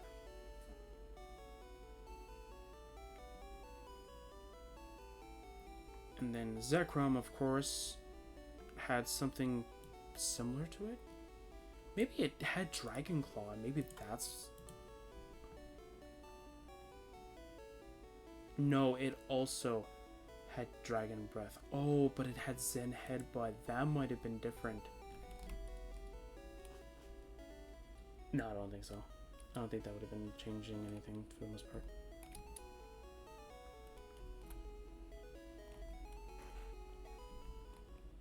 I don't think most of this would have changed the outcome anyway. But yeah, like because what's really interesting is that N will always use the fusion move first. So you use the fusion move, so you see that you do greater damage. Or at least that's how it worked for both times, I think. And I think when I had to go back with Pokemon White, it was different. I think he didn't use the fusion move. I think he just used whatever move he wanted. And I went, huh? He can change his first move? Like, he can change which one he uses? And I went, well, that changes everything.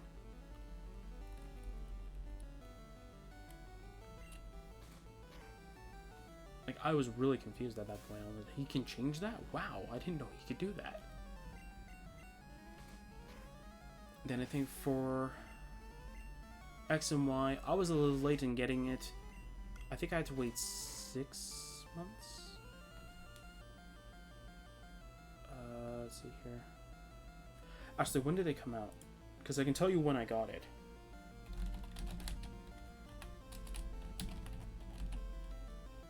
Oops, I did not put and. If I can actually spell release, of course. There we go.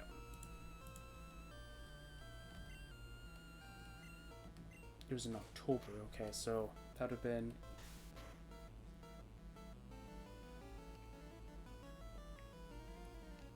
That was about 8 months. 7? Close to 8 months.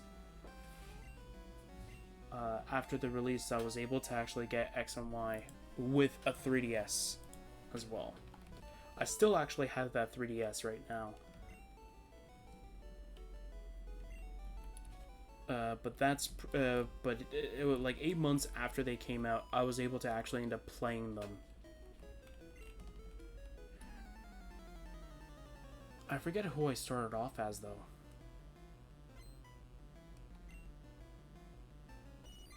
It might have been...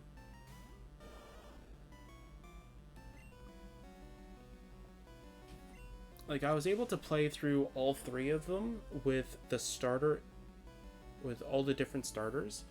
because I was able to buy X later on, so I was able to restart X a couple times in order to see like what the different starters do.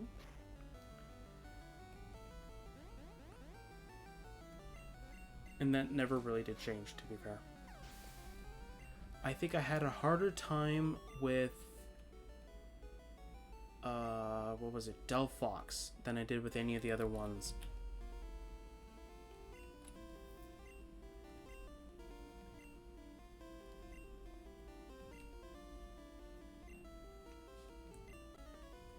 Was it Delphox I had a rougher time with? Yeah, I think it was Delphox I had a rougher time with. Because I think Chestnut, I think, had a rough time at certain points, but it wasn't as bad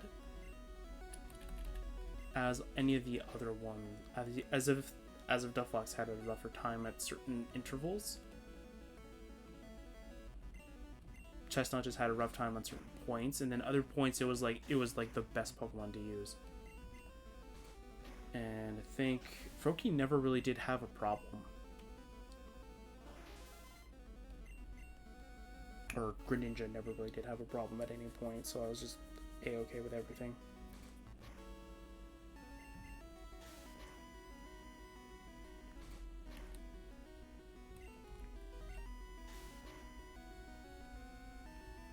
Just Tail Whip, there we go. So that gets rid of the X item. And then that makes you slightly weaker than normal, so this should be able to take you out in 2 hits now. There you go. Yeah, and this was before I think I had any friends with a 2DS or even a 3DS. I think. Yeah, I think this was around the time when I would think I was the only one with the 3DS.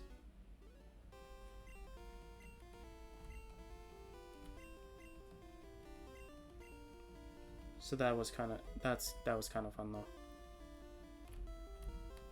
I don't really think there was much of anything else during Gen 7.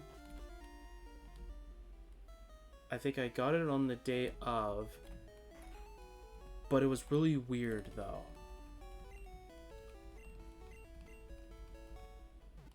So where I was at the time was that there wasn't a GameStop or EB Games there.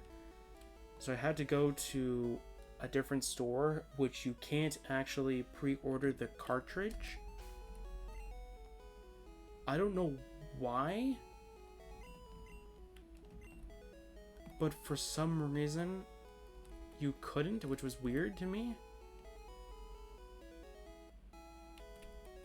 But anyway, like, I was really confused.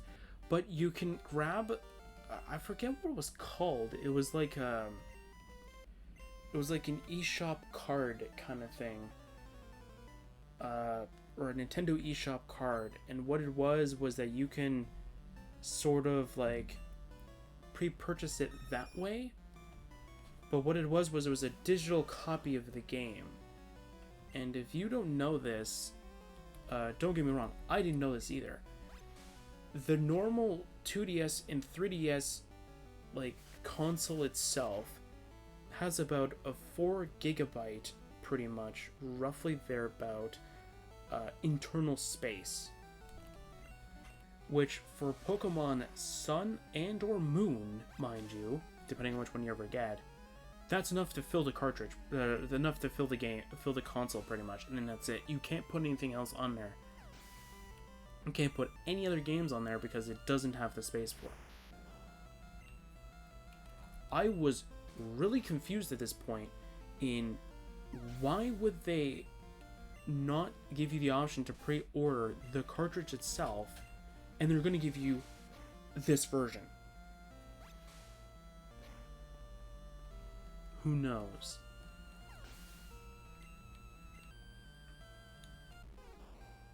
And this was around the time again where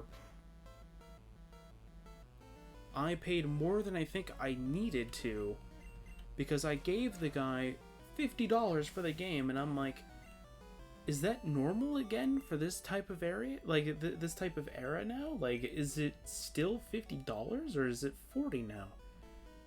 And I didn't really care. I got the game. Who cares? But here's the weirdest thing, though. I was able to, when I was able to download it and it fully installed and all that stuff, I was like, can I play it early? Like, oh my god, the game is done and I can actually play it early. I click it, it says, sorry, your console or the date is not this. So I went, okay, I know there's a couple of workarounds around this kind of stuff. I think, was it ORAS or was it something else? I forget. But there was one thing that's like, if you change your internal clock on your device to be like later, then things will work better or something like that. Or things will work as if it thinks it's that date. So I went, okay, I'm gonna go and try this then. And I think I tried it, and then it never really worked as if it should. So I went, oh, okay, so it doesn't work that way. Then I'm like, wait, maybe it's checking my internet connection. Turn off the internet, did it again. It's like, please connect to the internet. And I went, oh, okay. Or it's like trying to connect to internet, can't connect to internet, won't load program, or something like that, or won't load game. So I'm like, okay, so it needs internet connection to confirm that that date is either past or it's that current date. So I went, okay, that's fine. So I had a lot of fun with that. I don't know, I think I had a lot of fun with Sun, and then I think later on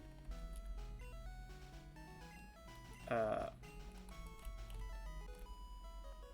changed locations, so I was able to actually go to EB Games.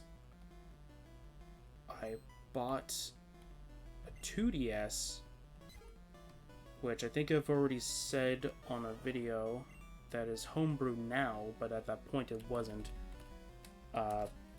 But what I didn't say is that on that same day, I also got another copy of Pokemon Sun, and I ended up playing with, I think, a different starter at that point, I think. Right? Yeah, because I think the first one, I'm trying to remember, was it Litten? Yeah, I think it was Litten. And I caught pretty much any Pokemon I could on that route, too. The first route I could, and then I went, okay, that's fine. And then I think... yeah, because it was the day after. I went straight to the GameStop that kind of almost ripped me off of White 2. And I went and bought Pokemon Sun there. And I also bought my 2DS there. Which is actually kind of cool. It actually came with a game pre-installed on it. And I kind of went, I don't want to delete the game because I don't know if I could get it back again for this, like, for free kind of thing. So I went, guess I'll keep it. And then when I was able to homebrew the console, I was able to extract the game. The game came with the console, but I didn't know if I could get it again for free because I had the console. So what was really cool was that with the homebrew, you can actually extract a game out. So I was like, okay, I'm just going to extract the game out, and then there you go, there's my game. I technically bought the game, it came with the console, so I was like, okay, there you go.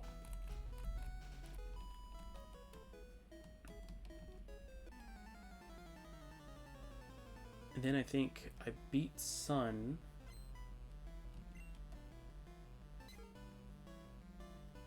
With a decent team. I think I was... and this was back when I think I was starting to get towards building Pokemon competitively kind of thing. Or at least I had a good sense on what moves were really good competitively. And I was like, okay, so I have Decidueye, which is a really good Mon. So I went, okay, so with Decidueye, I can actually do, you know, potentially a lot of damage. I gave it, I think its move pool that I kept with was its Spectral Arrow, I think?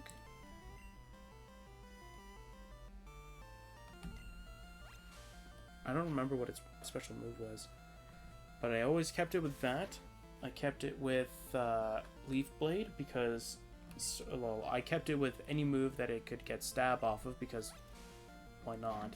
Stab is really good to have a hold of. And I gave it,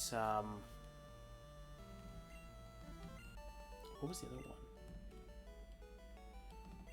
I gave it Swords Dance so I could get +2 in attack, which, since Decidueye had that sort of good thing about it, where it was a physical attacker, I went Swords Dance. It's freaking perfect. And then I gave it, what was the other one? I gave it Roost, because I think it learns it as a,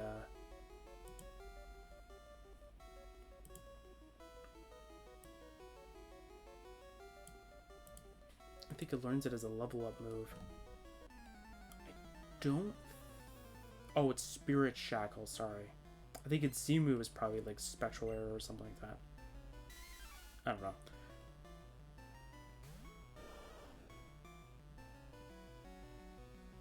Let's go with Gen 7. I think I'm at Gen 8 Dex. There we go. Oh, look at the Z moves. It's one of them. Oh no, I think it's Aerostorm or something like that. Or maybe that was my nickname for it. Sinister Arrow Raid, that's what it was. Yeah, that's what it was, okay. Yeah, so my whole reasoning was that because Decidueye was my, like, he was my favorite out of all of the starters, pretty much.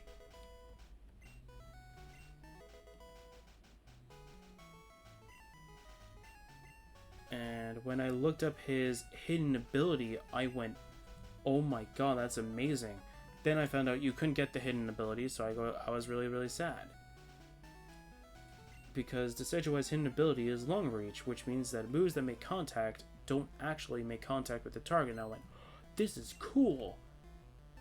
Because the way that that kind of works is that anything that makes contact, you get affected by Cute Charm, I think? I'm pretty sure you get affected by Cute Charm, unless Cute Charm means any move that hits a Pokemon with Cute Charm, you get that sort of infatuation, or any moves that make target. You don't get affected by Aftermath, because you have to make physical contact with the opponent, but with Long Reach you don't do that.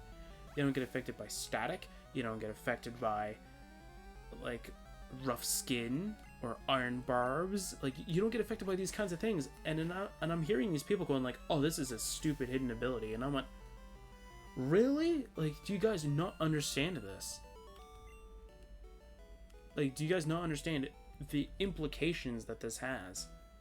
Like, this has, like, that could devastate a person who's like, oh, I have this Rocky Helmet, Rough Skin Pokemon, it's gonna be amazing, and then all of a sudden, you don't see that you're doing anything against a Decidueye, and you're like, how is this possible?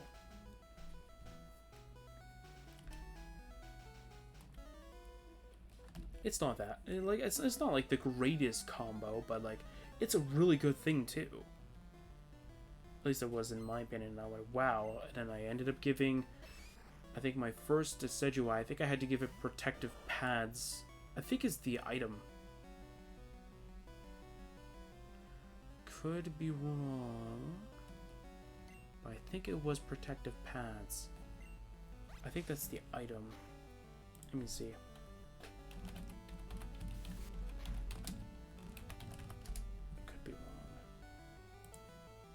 Is this the item I'm thinking of? This whole item will prevent Pokemon with any damage or effects they would receive from making physical contact to their opponent. Yeah, so it's pretty much Long Reach.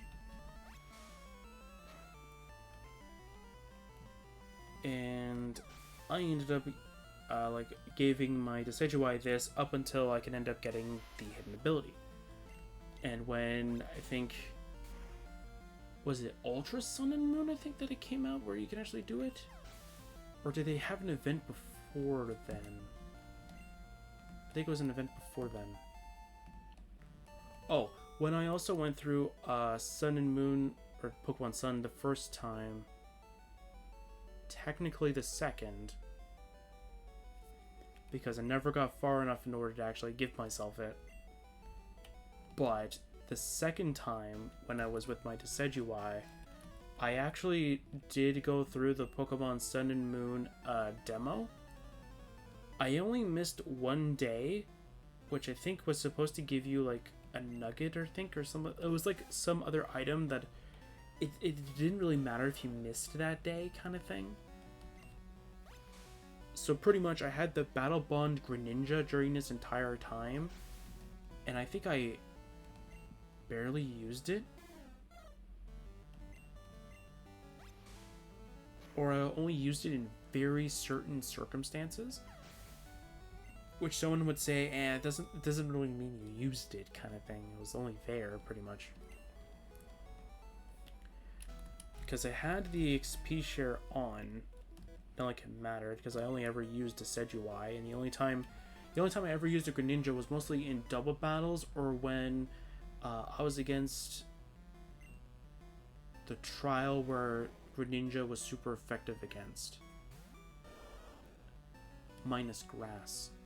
And I think the only one that gave me trouble. And this is funny because everybody says that that trial is not really that difficult, but for me it was, because I was barely leveling up to Decidueye as much as I should have. So I was against the Ghost trial. I went against, I think, the Mimikyu, and I was with my Decidueye, which is really, really, like, dumb nowadays, but, like, before, I was trying my best to actually, like, defeat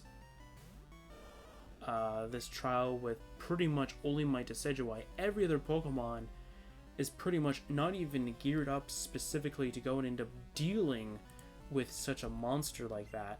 So I ended up trying to deal as much damage with Decidueye before Decidueye went down, and I went, well, I have nothing to counter this, because I thought that they would have something like something not Mimikyu,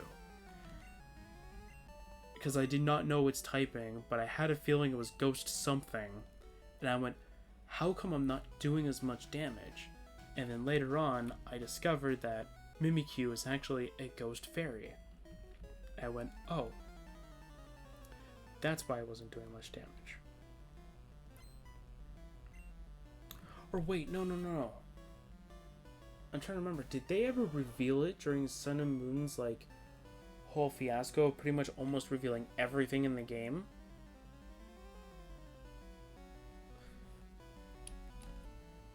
Maybe they did. They might have. I might have just forgotten it. Either I forgot about it, or I knew about it. But I knew it had Disguise, which was the whole thing. That's why pretty much I think I didn't really do much at the first move.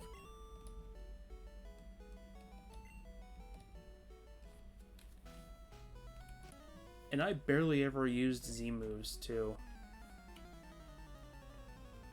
I don't think I ever used Z moves all that often. I think it was only during the Elite Four that I think I needed to use it.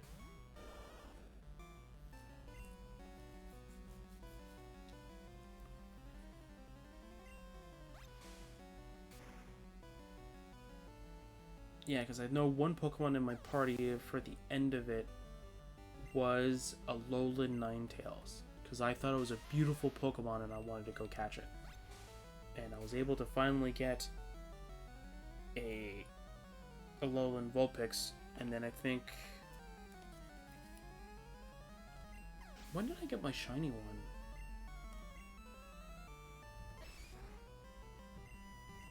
I'm trying to remember. When did I get my shiny one? I don't remember. I'm trying to remember, was it my first time going through Pokemon Sun, or was it my second time? Because I know there was a time when... So I originally tried to homebrew my 3DS, but I homebrewed it enough so that I can access it, but I have to go through the same initialization kind of thing. So I have to go and pretty much go through sort of almost the same basic setup parts kind of thing. So in order to first like go into the menu kind of thing, I had to keep redoing that over and over again. But I made sure to never update my console. Anytime it asked me, I said no, pretty much. And then when I got my 2DS, and when I got that card, I ended up looking up a guide specifically how to fully homebrew the console itself. And then I just stuck with that. And then that was my 2DS. My 2DS was my homebrew machine, pretty much. And then my 3DS, sort of, it still has the thing probably on its, like, sort of, like, SD card, pretty much. But I don't use it anymore. I just use it as a normal 3DS now.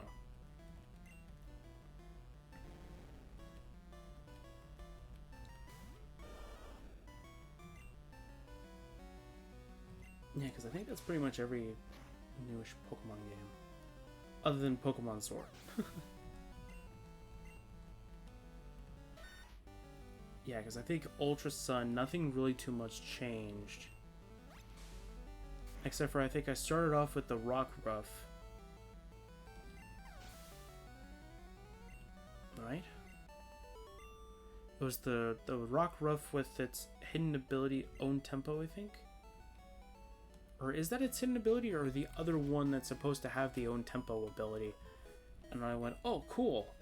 That's kind of interesting. And then it's like, oh, it has to evolve at a certain point. And I went, well, I'm not really going to play Pokemon at 6 in the morning, so I'm going to play it at 6 in the afternoon. So when it was 5, 6 in the afternoon kind of thing, I leveled it up once, and then it evolved, and I went, okay.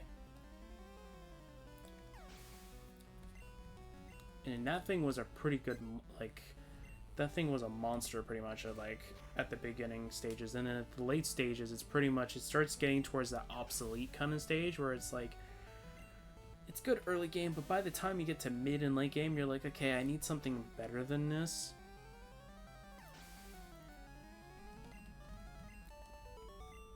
Yeah, then Ultra Sun, I had a real rough time trying to get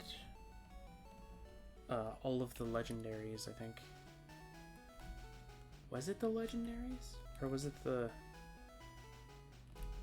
Yeah, it was the legendaries.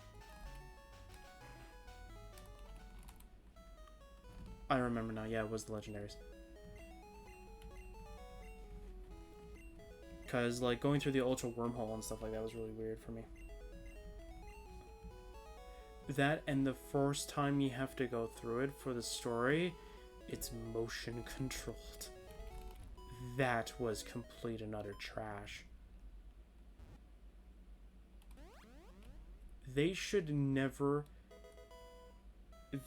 given you the option right then and there to change it between to change it between like the joystick than motion, because it looks kind of weird when you're doing the motion for the Solgaleo or Lunala kind of thing to go around and dodging all these like things and go specifically to the Megalopolis area, which was really weird in my opinion. I don't know. I just know that I had a rough time with it, and I just went, oh my god, just let this be over. As quickly as possible, just let this be over. Okay, what did Misty give as a TM? Is it the one I'm thinking of? Yeah, Bubble Beam.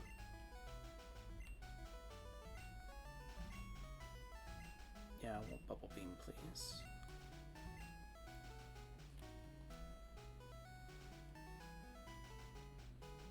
Yeah, I'll get rid of Water Gun. For 25 extra power, plus the chance of decreasing an opponent's speed? Yes, please. I want that.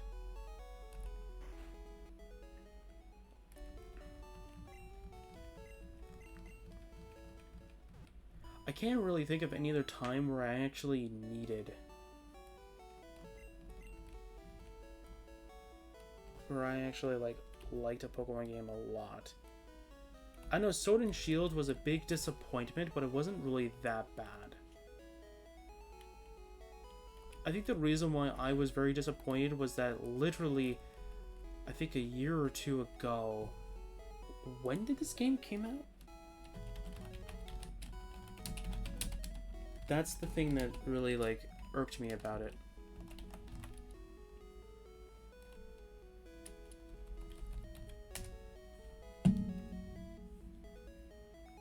Yeah, I think that's the part that irked me a lot.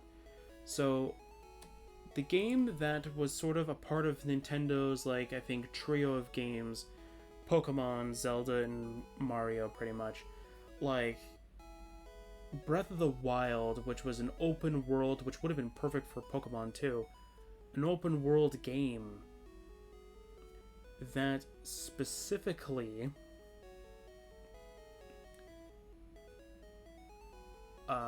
you don't catch Pokemon, but like it's pretty much open world, has beautiful scenery and, you know, actual trees kind of thing. Came out in 2017. Sword and Shield came out in 2019. I'm trying to remember if it was actually 2019. Was it 2019? I do not remember. I remember I finished it all in one day, pretty much.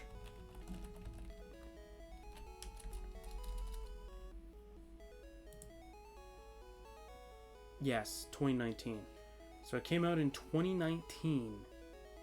And literally, I was really sad at the fact that the trees... I thought it was a demo, to be... Like, it was one of those, like, sort of commercials. I know I've been getting them for the Brilliant Diamond and whatever the Pearl one's supposed to be. Where there's supposed to be, like, a thing on the bottom that says, like the game... Like, the gameplay you're seeing is not what the final game is, pretty much. I thought that's what the whole demo situation, or the whole situation that they were showing off on the whole tree situation. I thought it was just a basic render specifically, just so though you can just say there's a tree there.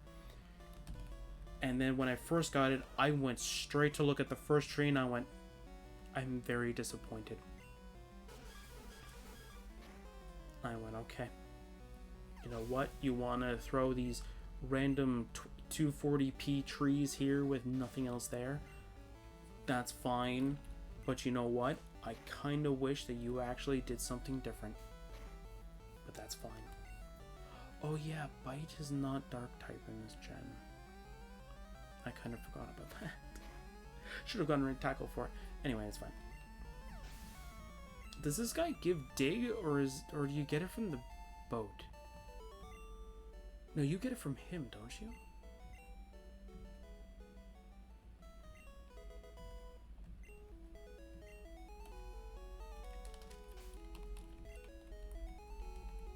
I don't remember.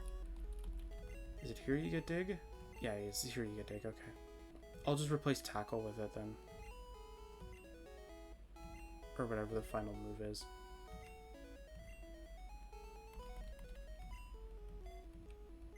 Because Bite's just better anyway. Right? Bite's stronger? Yeah, it's still 60 base power. Yeah, okay.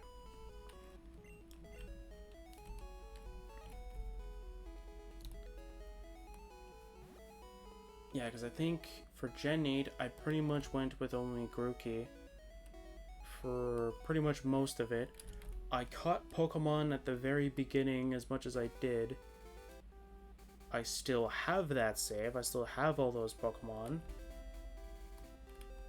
I could go with like a brief history of how all of that went too, pretty much.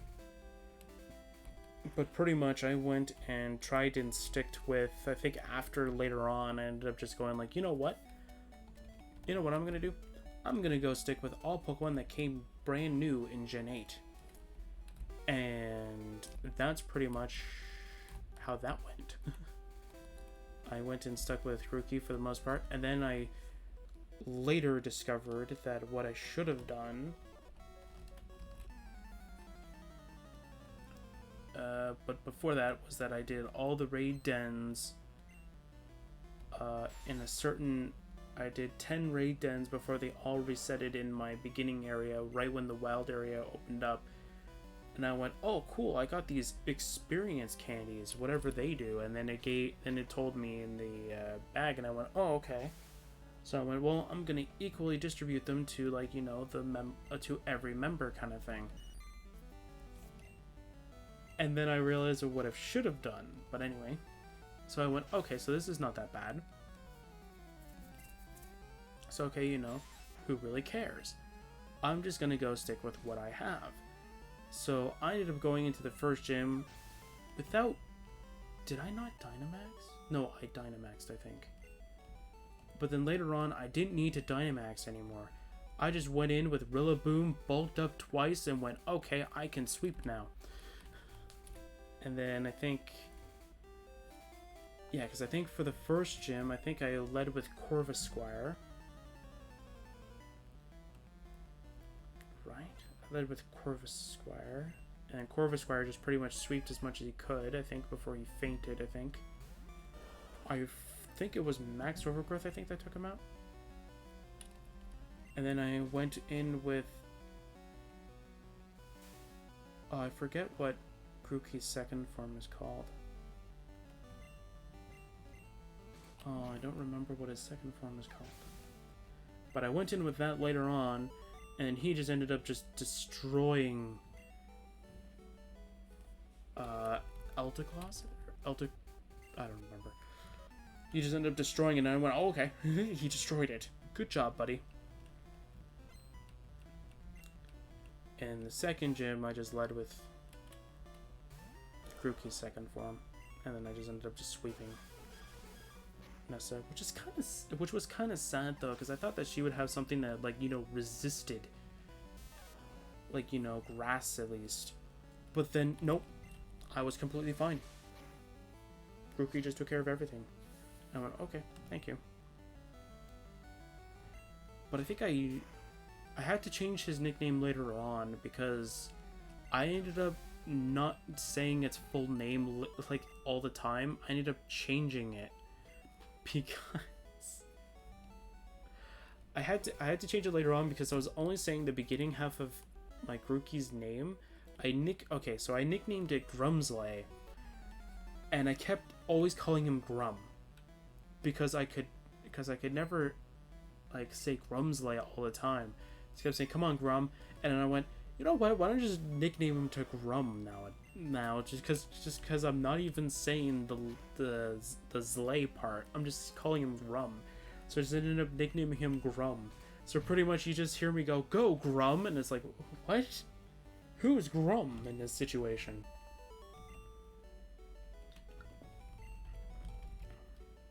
So yes, that ended up happening. I loved Rillaboom though. As soon as I got to the third gym, I'm like, okay, I'm gonna have a rough time. I hope Cerebi is up to date enough to tell me at least like where I could possibly give my like Rillaboom something very good. And I ended up finding out how to get what was the TM? Bulldoze. So I went, okay, this is perfect. I have Bulldoze now. And I ended up finding the item leftovers, and I went, wait, could I get this at the very beginning? When I got Shield? Of course you could get it at the very, very beginning. I went, oh, this would have been perfect to have beforehand. But I went, okay, whatever, who cares? I have everything I need now. I have some recovery. I also have Grum having, you know, all the moves that he needs right now. So you know what? Everything's going good for me. You know, nothing bad has happened. And then Grum was able to take on everything. And I went, okay. Then I went and did a few more dens, gave Grum more levels. Yeah, by the time, like, I ended up sweeping everything with Grum after the third gym. only by, I think... Was it the 3rd gym? Or was it the 4th? No, it was the 8th. Because that's the one with the whole double battle situation.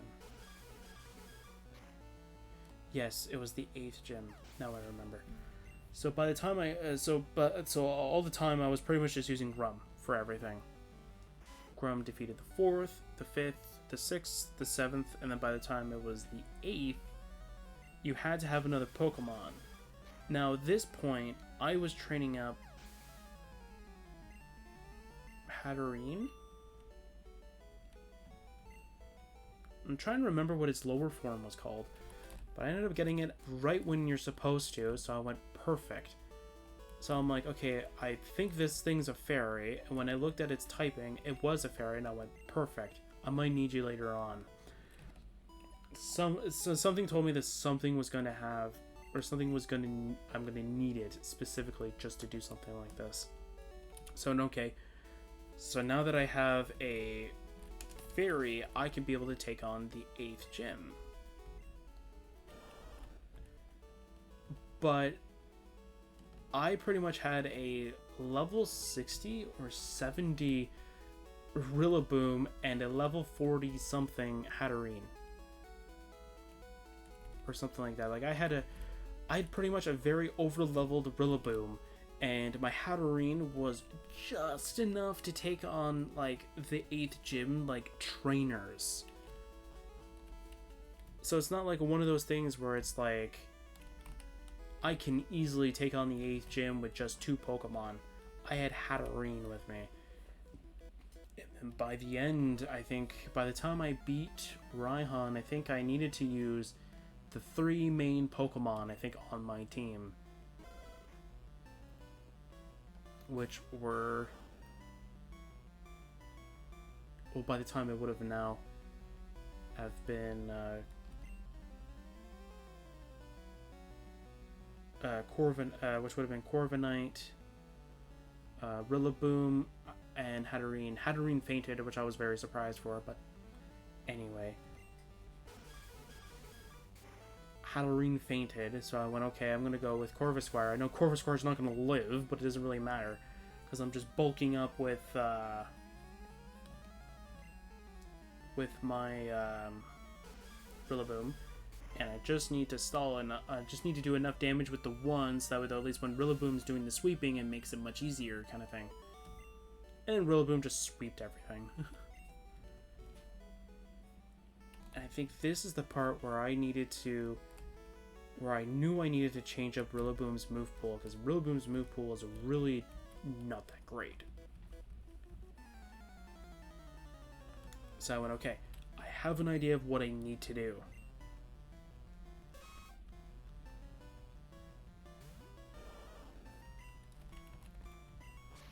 Like, I have an idea of what I need to do. So I ended up changing up Rillaboom's move pool to have... what was it? It was Drum Beating, because that's its signature move. I was really sad of its secondary condition, but it's fine. I think it should have been different, but I'm not going to go into a topic about that.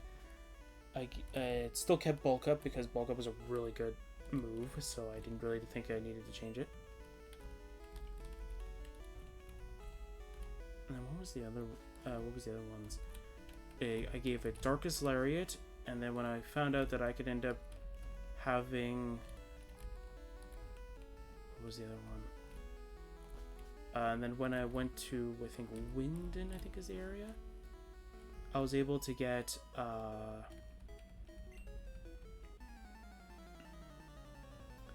able to get Drain Punch, and then that was my final move.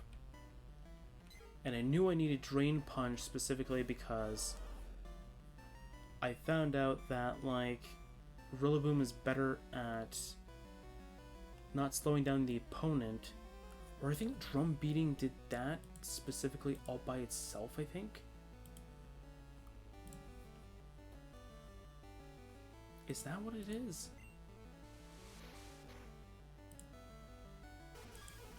Oh, and the second one's called Thwacky. That's why I can remember it. Yeah, it lowered the speed. And I kind of thought that it should have been different.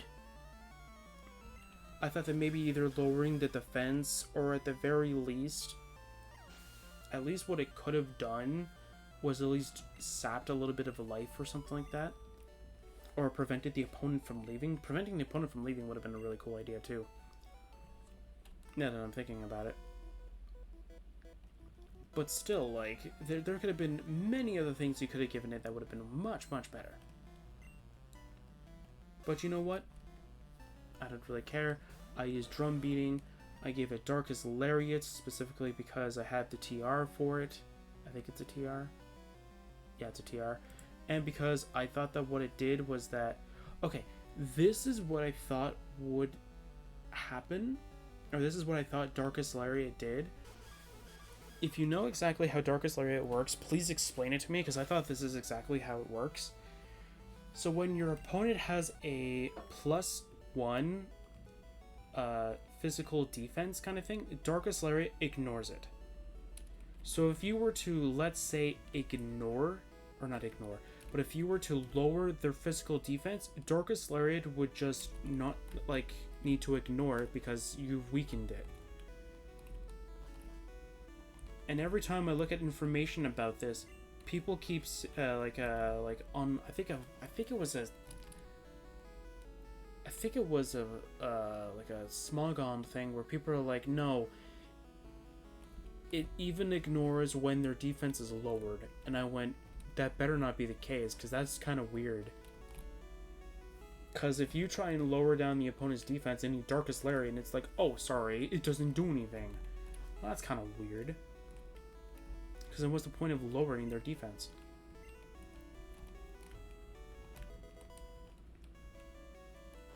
But it was fine.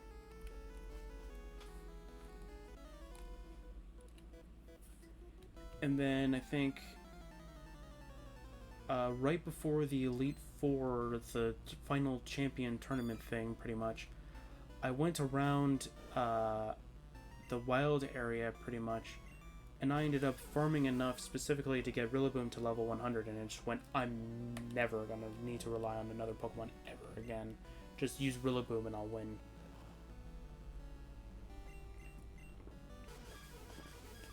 And then that's what I did. And that was my first day. I beat all 8 gyms. I could have beaten the Elite Four, or the Winden Stadium thing, but I decided not to, because I wanted to get my Pokemon to level 100. And then by the time I think that day ended, I needed to do something that the next day specifically. So I had to literally, like, not play the game that day. So I didn't even finish, pretty much, until the day after that.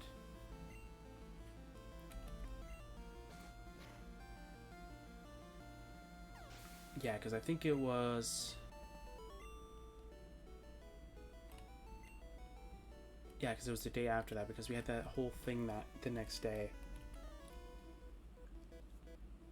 I was just happy that it just turned out that way. It was surprising, because I didn't even take that day off, did I? No, I don't think I did. Which was just funny.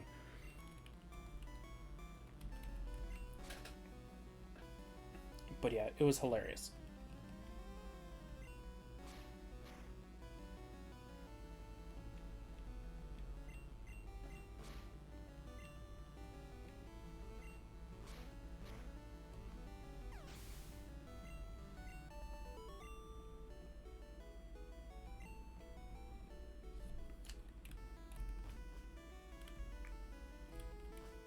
Yeah, because I don't think there was anything else, to be fair, that was in the game. And then when you had to fight Eternatus and all that, I was laughing at Hop because Hop did nothing.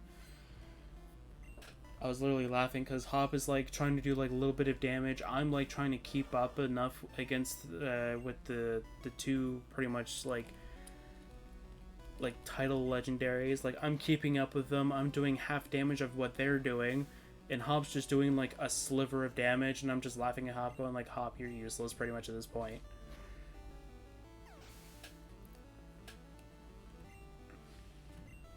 And this was when I decided to catch And I think that was the not. It wasn't. That wasn't the game. It was, I think, Sun and Moon that I went, okay, I'm gonna catch every Pokemon from now on with just Pokeballs, and that's it. And I just stuck with that ever since. Or was it X and Y? I forget which one it was.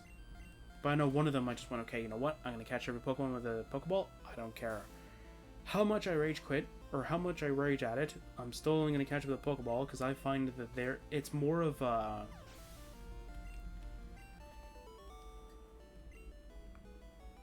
It's more of like a bragging right kind of thing. Like, oh, you needed a Dusk Ball with that extra chance of catching it in a cave. I caught it in a Pokeball with no modifiers. And then a friend of mine ended up asking me, like, why don't I just use Premier Balls? They're pretty much identical. And I'm like, but the Pokeball is more iconic, though. Like, people know about the Pokeball. Premier Ball, everybody's gonna be like, what the heck is a Premier Ball? You mean that thing I've been selling the entire time every time I buy 10 of one specific Pokeball? Like, why'd you catch a Pokemon with that thing?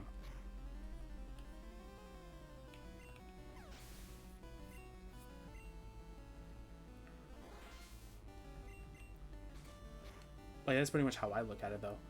Like, I prefer the Pokeball because it's more iconic. People know about it. It's like, ah, yes, the first Pokeball you get a hold of in any Pokemon game. That ball I know. And I remember because I had to reset a bunch of times for Zacian. That was fun. I forget how many times I had to reset. I had to reset a decent chunk of times in order to even catch Zacian. Because for some reason, Zacian didn't want to be captured. And I was really sad because I wanted to know why Zacian didn't want to be captured inside of the Pokeball. But then I discovered that Zacian didn't like me all that much. And Rillaboom didn't really have any status moves. I just went, okay, whatever, just keep throwing balls. And then I discovered that Zacian has 170 in base attack. So that's why my Rillaboom was going down in in 2 hits. And I went, oh, darn. And I went, well, okay, whatever. Or it was shortly thereafter I found out that it had base 170 attack, and I went, so that's why it hit like a truck.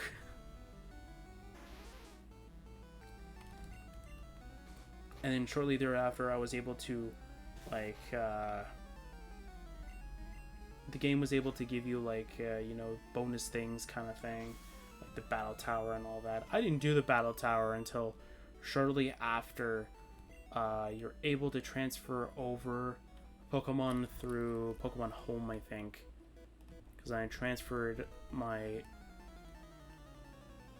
I want to say White Kyurem, but pretty much it's the Kyurem I made specifically to become White Kyurem. And the Reshiram that's specifically to become that White Kyurem count, like that other piece of White Kyurem. And everything else. Then I transferred, I think, a Zekrom and a Kyurem that can be Black Kyurem. A Marshadow that I got as an event.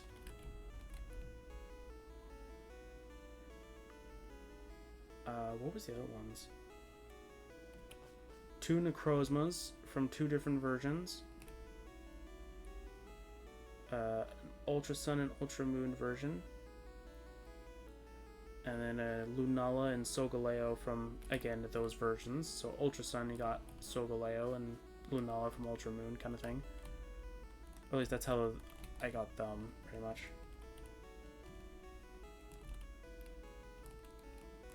And I can't remember anything else, to be honest.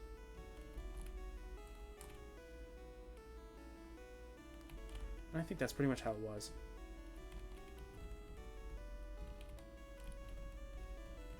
And then once I discovered you could just do that, I went, oh my god, I'm gonna actually go and end up playing, I'm gonna go through the battle tower. And it's something that I never realized, though. If you ever want to go through the battle tower, pretty much just fully train up a Kyurem, specifically to become White Kyurem. Give it a specific moveset. I think I changed mine specifically because, like, it just works better for me now that I have a set strategy of what I actually do. But before, I kind of didn't have a set strategy. I mostly built it for like one-on-one kind of scenarios, but I didn't build it for like team play and for max moves kind of thing. So when I planned for max moves, I just changed one move and it works perfectly. I just lead with White Kyurem and Marshadow. Like I use White Kyurem to target one Pokemon, and then I just use Marshadow to target the other one. Wow, I can't speak today. And then poof, just breaks the game pretty much. They both just start dominating the game, and I just went like, this is the best duo I've ever seen in any Pokemon game. Like, what is going on? I was surprised at how well they both worked together. The thing is that, like, I always try and put up hail, specifically when I try to, like, when I Dynamax the White Kyurem, I always try and get the hail on the field, which is the only sort of slight disadvantage with Marshadow, is that since it's not per ice, it gets affected by it. Or it doesn't get something that specifically makes it so that it doesn't get affected by, like, the weather effects. So I get kind of, like, I always get that kind of, like, that sort of scare factor every time I see it, and I'm like, oh man, like, really? Like, I can't really do much against that. So I kind of just play it off, but it doesn't really matter because I gave Marshadow Drain Punch specifically because then if it does get really weak, or I go against like a normal or ice type kind of thing, I can just let Marshadow just take care of it and then just get all that health back. So it doesn't really matter. And I literally just keep doing that over and over again, and I got, like, as I told my friend not too long ago, like, I got like over 100 pretty much on double battles, because double battles are just that easy. If you have Marshadow, White Kyurem literally just leading the front, just let them lead the front and you're good to go, because they're just that strong. Like, I barely have to worry about anything specifically with just those two mons. Pretty much send them out. The only person that has ever been able to take out both Marshadow, or not just both Marshadow, but just Marshadow only, has been Leon. During Battle Tower. Only Leon has been able to take it out. Unless I was a goof. And I misjudged when a Pokemon should be weak to something and it's not. Which is almost every time.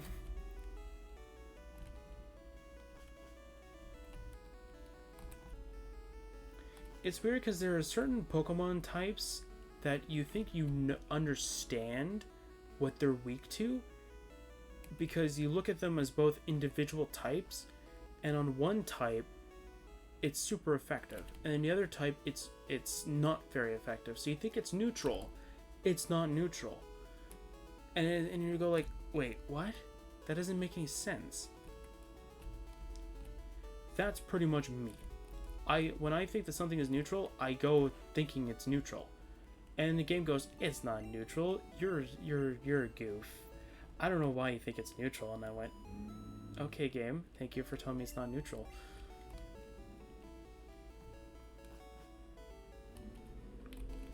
I remember because there was one Pokemon, I forget what it was, where I thought it was neutral, and I went, okay, it's neutral, and I'm going to go take it down. It's not neutral.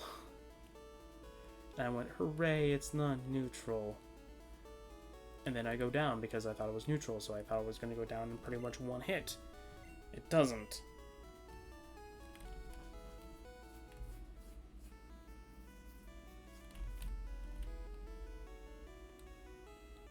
And sometimes I think, like, Game Freak doesn't understand how types work.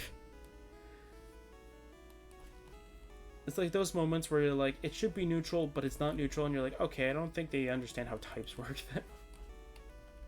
If something's super effective on one side, but is not very effective on the other, it should be neutral, because they counter each other. Not, it's either super effective or it's not. I don't know, that's just me.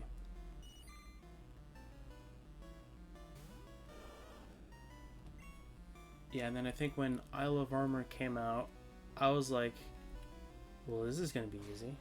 Like, I have a White Kyurem. And I think beginning of... was it beginning of 2020? maybe, or late 2019, I think. No, because this was slightly before Pokemon Home came out, I think. I started going for the Dynamax dens. Right?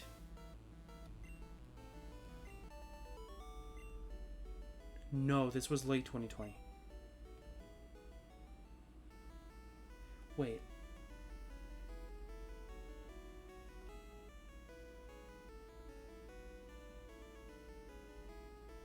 Oh, I don't remember.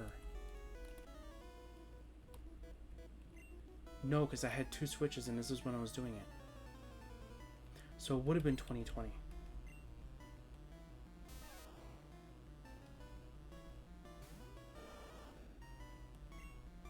Wait, when did Isle of Armor come out then?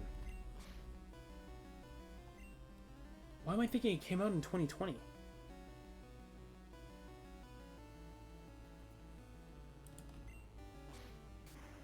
Oh, no, wait.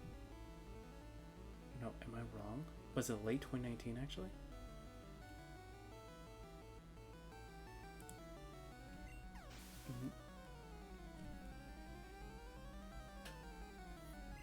No, because it was...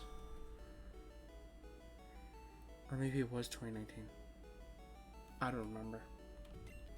But it was right around the time when I got my second Nintendo Switch, and I was farming for every Gmax Pokemon because I just finished Pokemon Shield on the other Switch. So I went, okay, so now that I have 2 games that have really good Pokemon, now I can do things.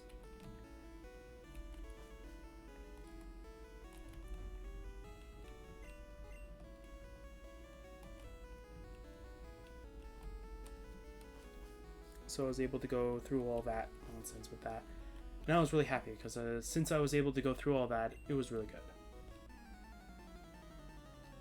So I think the one that gave me the hardest time, and I did the whole normal strategy of changing the Nintendo Switch clock while connecting to the internet, blah blah blah, or pretty much looking for other people and then changing the Nintendo Switch clock and all that kind of stuff. Like all the normal things you're supposed to do for all that, I did it. And then I think the one that took the longest was, I think, Grimmsnarl, I think? It was either Grimmsnarl or something else. I was trying to get it. And the funny thing, and this was the hilarious part about it, it took, quite literally, it took, in terms of the clock kind of thing, it took 9 months for me to find Grimmsnarl. One took me 9 months, another one took me, I think it was Garbodor, I think it took me 7 months, and I went, really? And there was a whole bunch of other ones that took 3-4 months. I was able to get Dreadnought pretty much early on because I was able to get it right when the Pokemon Sword and Shield event came out. And this was before I was able to before I even started playing on Shield, so I couldn't get the Corviknight event right when it came out. So I had to wait till so I got it later on. And then I don't remember how I was able to find the Gmax Pokemon. I tried on my Shield first thing because I thought that maybe Shield had a greater chance of getting it, so I went on my Pokemon Shield on my second Switch. I ended up trying to get it. I couldn't get it. So I went, okay, so that means I have to go on the lower chance on Pokemon Sword in order to get it, which is fine. I don't really care for that. I just want to, get the Gmax Corviknight. So I ended up doing all the resets and all that kind of stuff, though, blah blah blah, in order to go get the Gmax Corviknight. Who really cares? So I go, okay, this is fine. So I go and get the Corviknight on Pokemon Sword. It took 3 weeks, I think, in order for it to get it. And I'm like, what's the difference between my Sword and my Shield? They both defeated they both beat the game. And I'm like, what is the difference between both of them? So I looked into everything, and I remember that the only thing my shield didn't do was get the gift Charmander. So I went, okay, so that's probably the difference.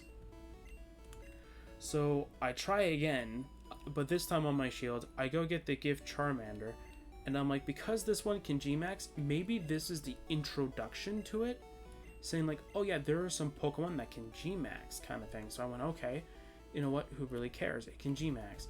So I go back to the same den that I know that Corviknight spawns from, or the Gmax Corviknight spawns from. So I went, okay, I'm gonna go do it again. I do it again in about 2 weeks, I think, and I find it immediately, and I went, are you joking? So I went, like, there is no information online that specifically says that you need to get this Charmander before Gmaxing. Before you go Gmax hunting, grab this Charmander. If you do not, you cannot find it.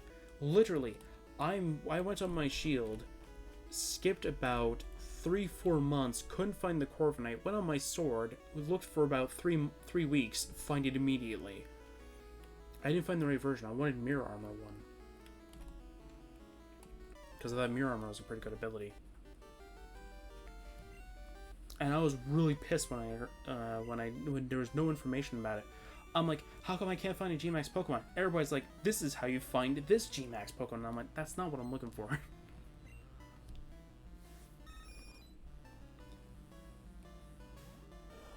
Alright, Squirts. I have no idea why you're not a Charizard, or in this case Blastoise right away, but it's fine. We got this.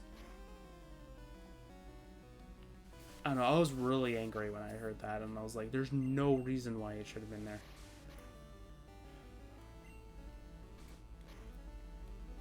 And something else that I found out, because I went through Pokemon Shield with a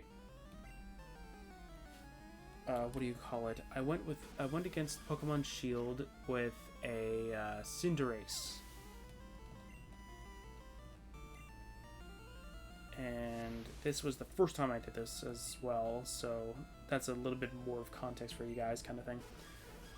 This one was only during level up moves. I barely did any raid dens. I was able to get the... Okay, well, that's kind of weird. Okay, whatever, it's fine. So I ended up going with a level 100 Cinderace during the entire event, and then I ended up finding out a little bit later on that I did not really understand the implications of not being able to go through raid dens, specifically to get certain TRs that I can end up using. Because when I went against the 4th gym on Shield, which is against Xilestar, either one of the trainers or Xilestar specifically has a Chandelure. So I was like, okay, you know what, Chandelure, I could probably take you on. I'm gonna use Pyro Ball and take you out. Has Flash Fire. I'm in trouble. So one problem is that because my Fire Starter has these 4 moves specifically, it has Pyro Ball, it has Flame Charge, it has Quick Attack, and it has Double Kick. 2 moves are useless because of the ability, and 2 are useless because it's a Ghost type. So I went, well, great then. So I can't do anything, so I had to switch. And as soon as I was able to take it out, I switched back into Cinderace, and I went, okay, so this is fine now. I can now deal with it. So I ended up being able to deal with it at that point.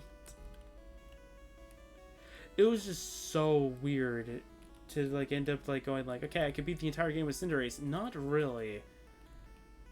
So I went, oh man, like I really thought I could do it. I got bricked by the 4th gym, and I was so angry about that.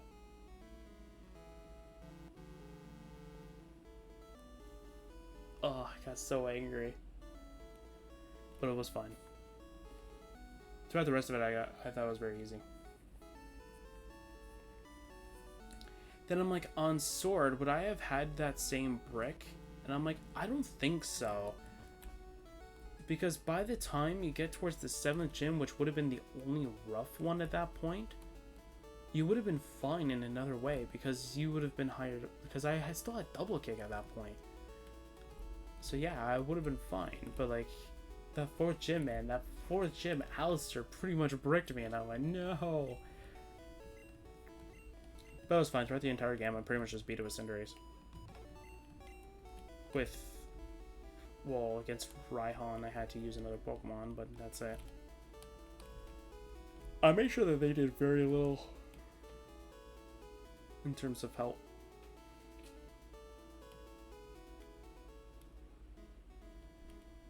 So yeah, so I'm sorry for that long ramble.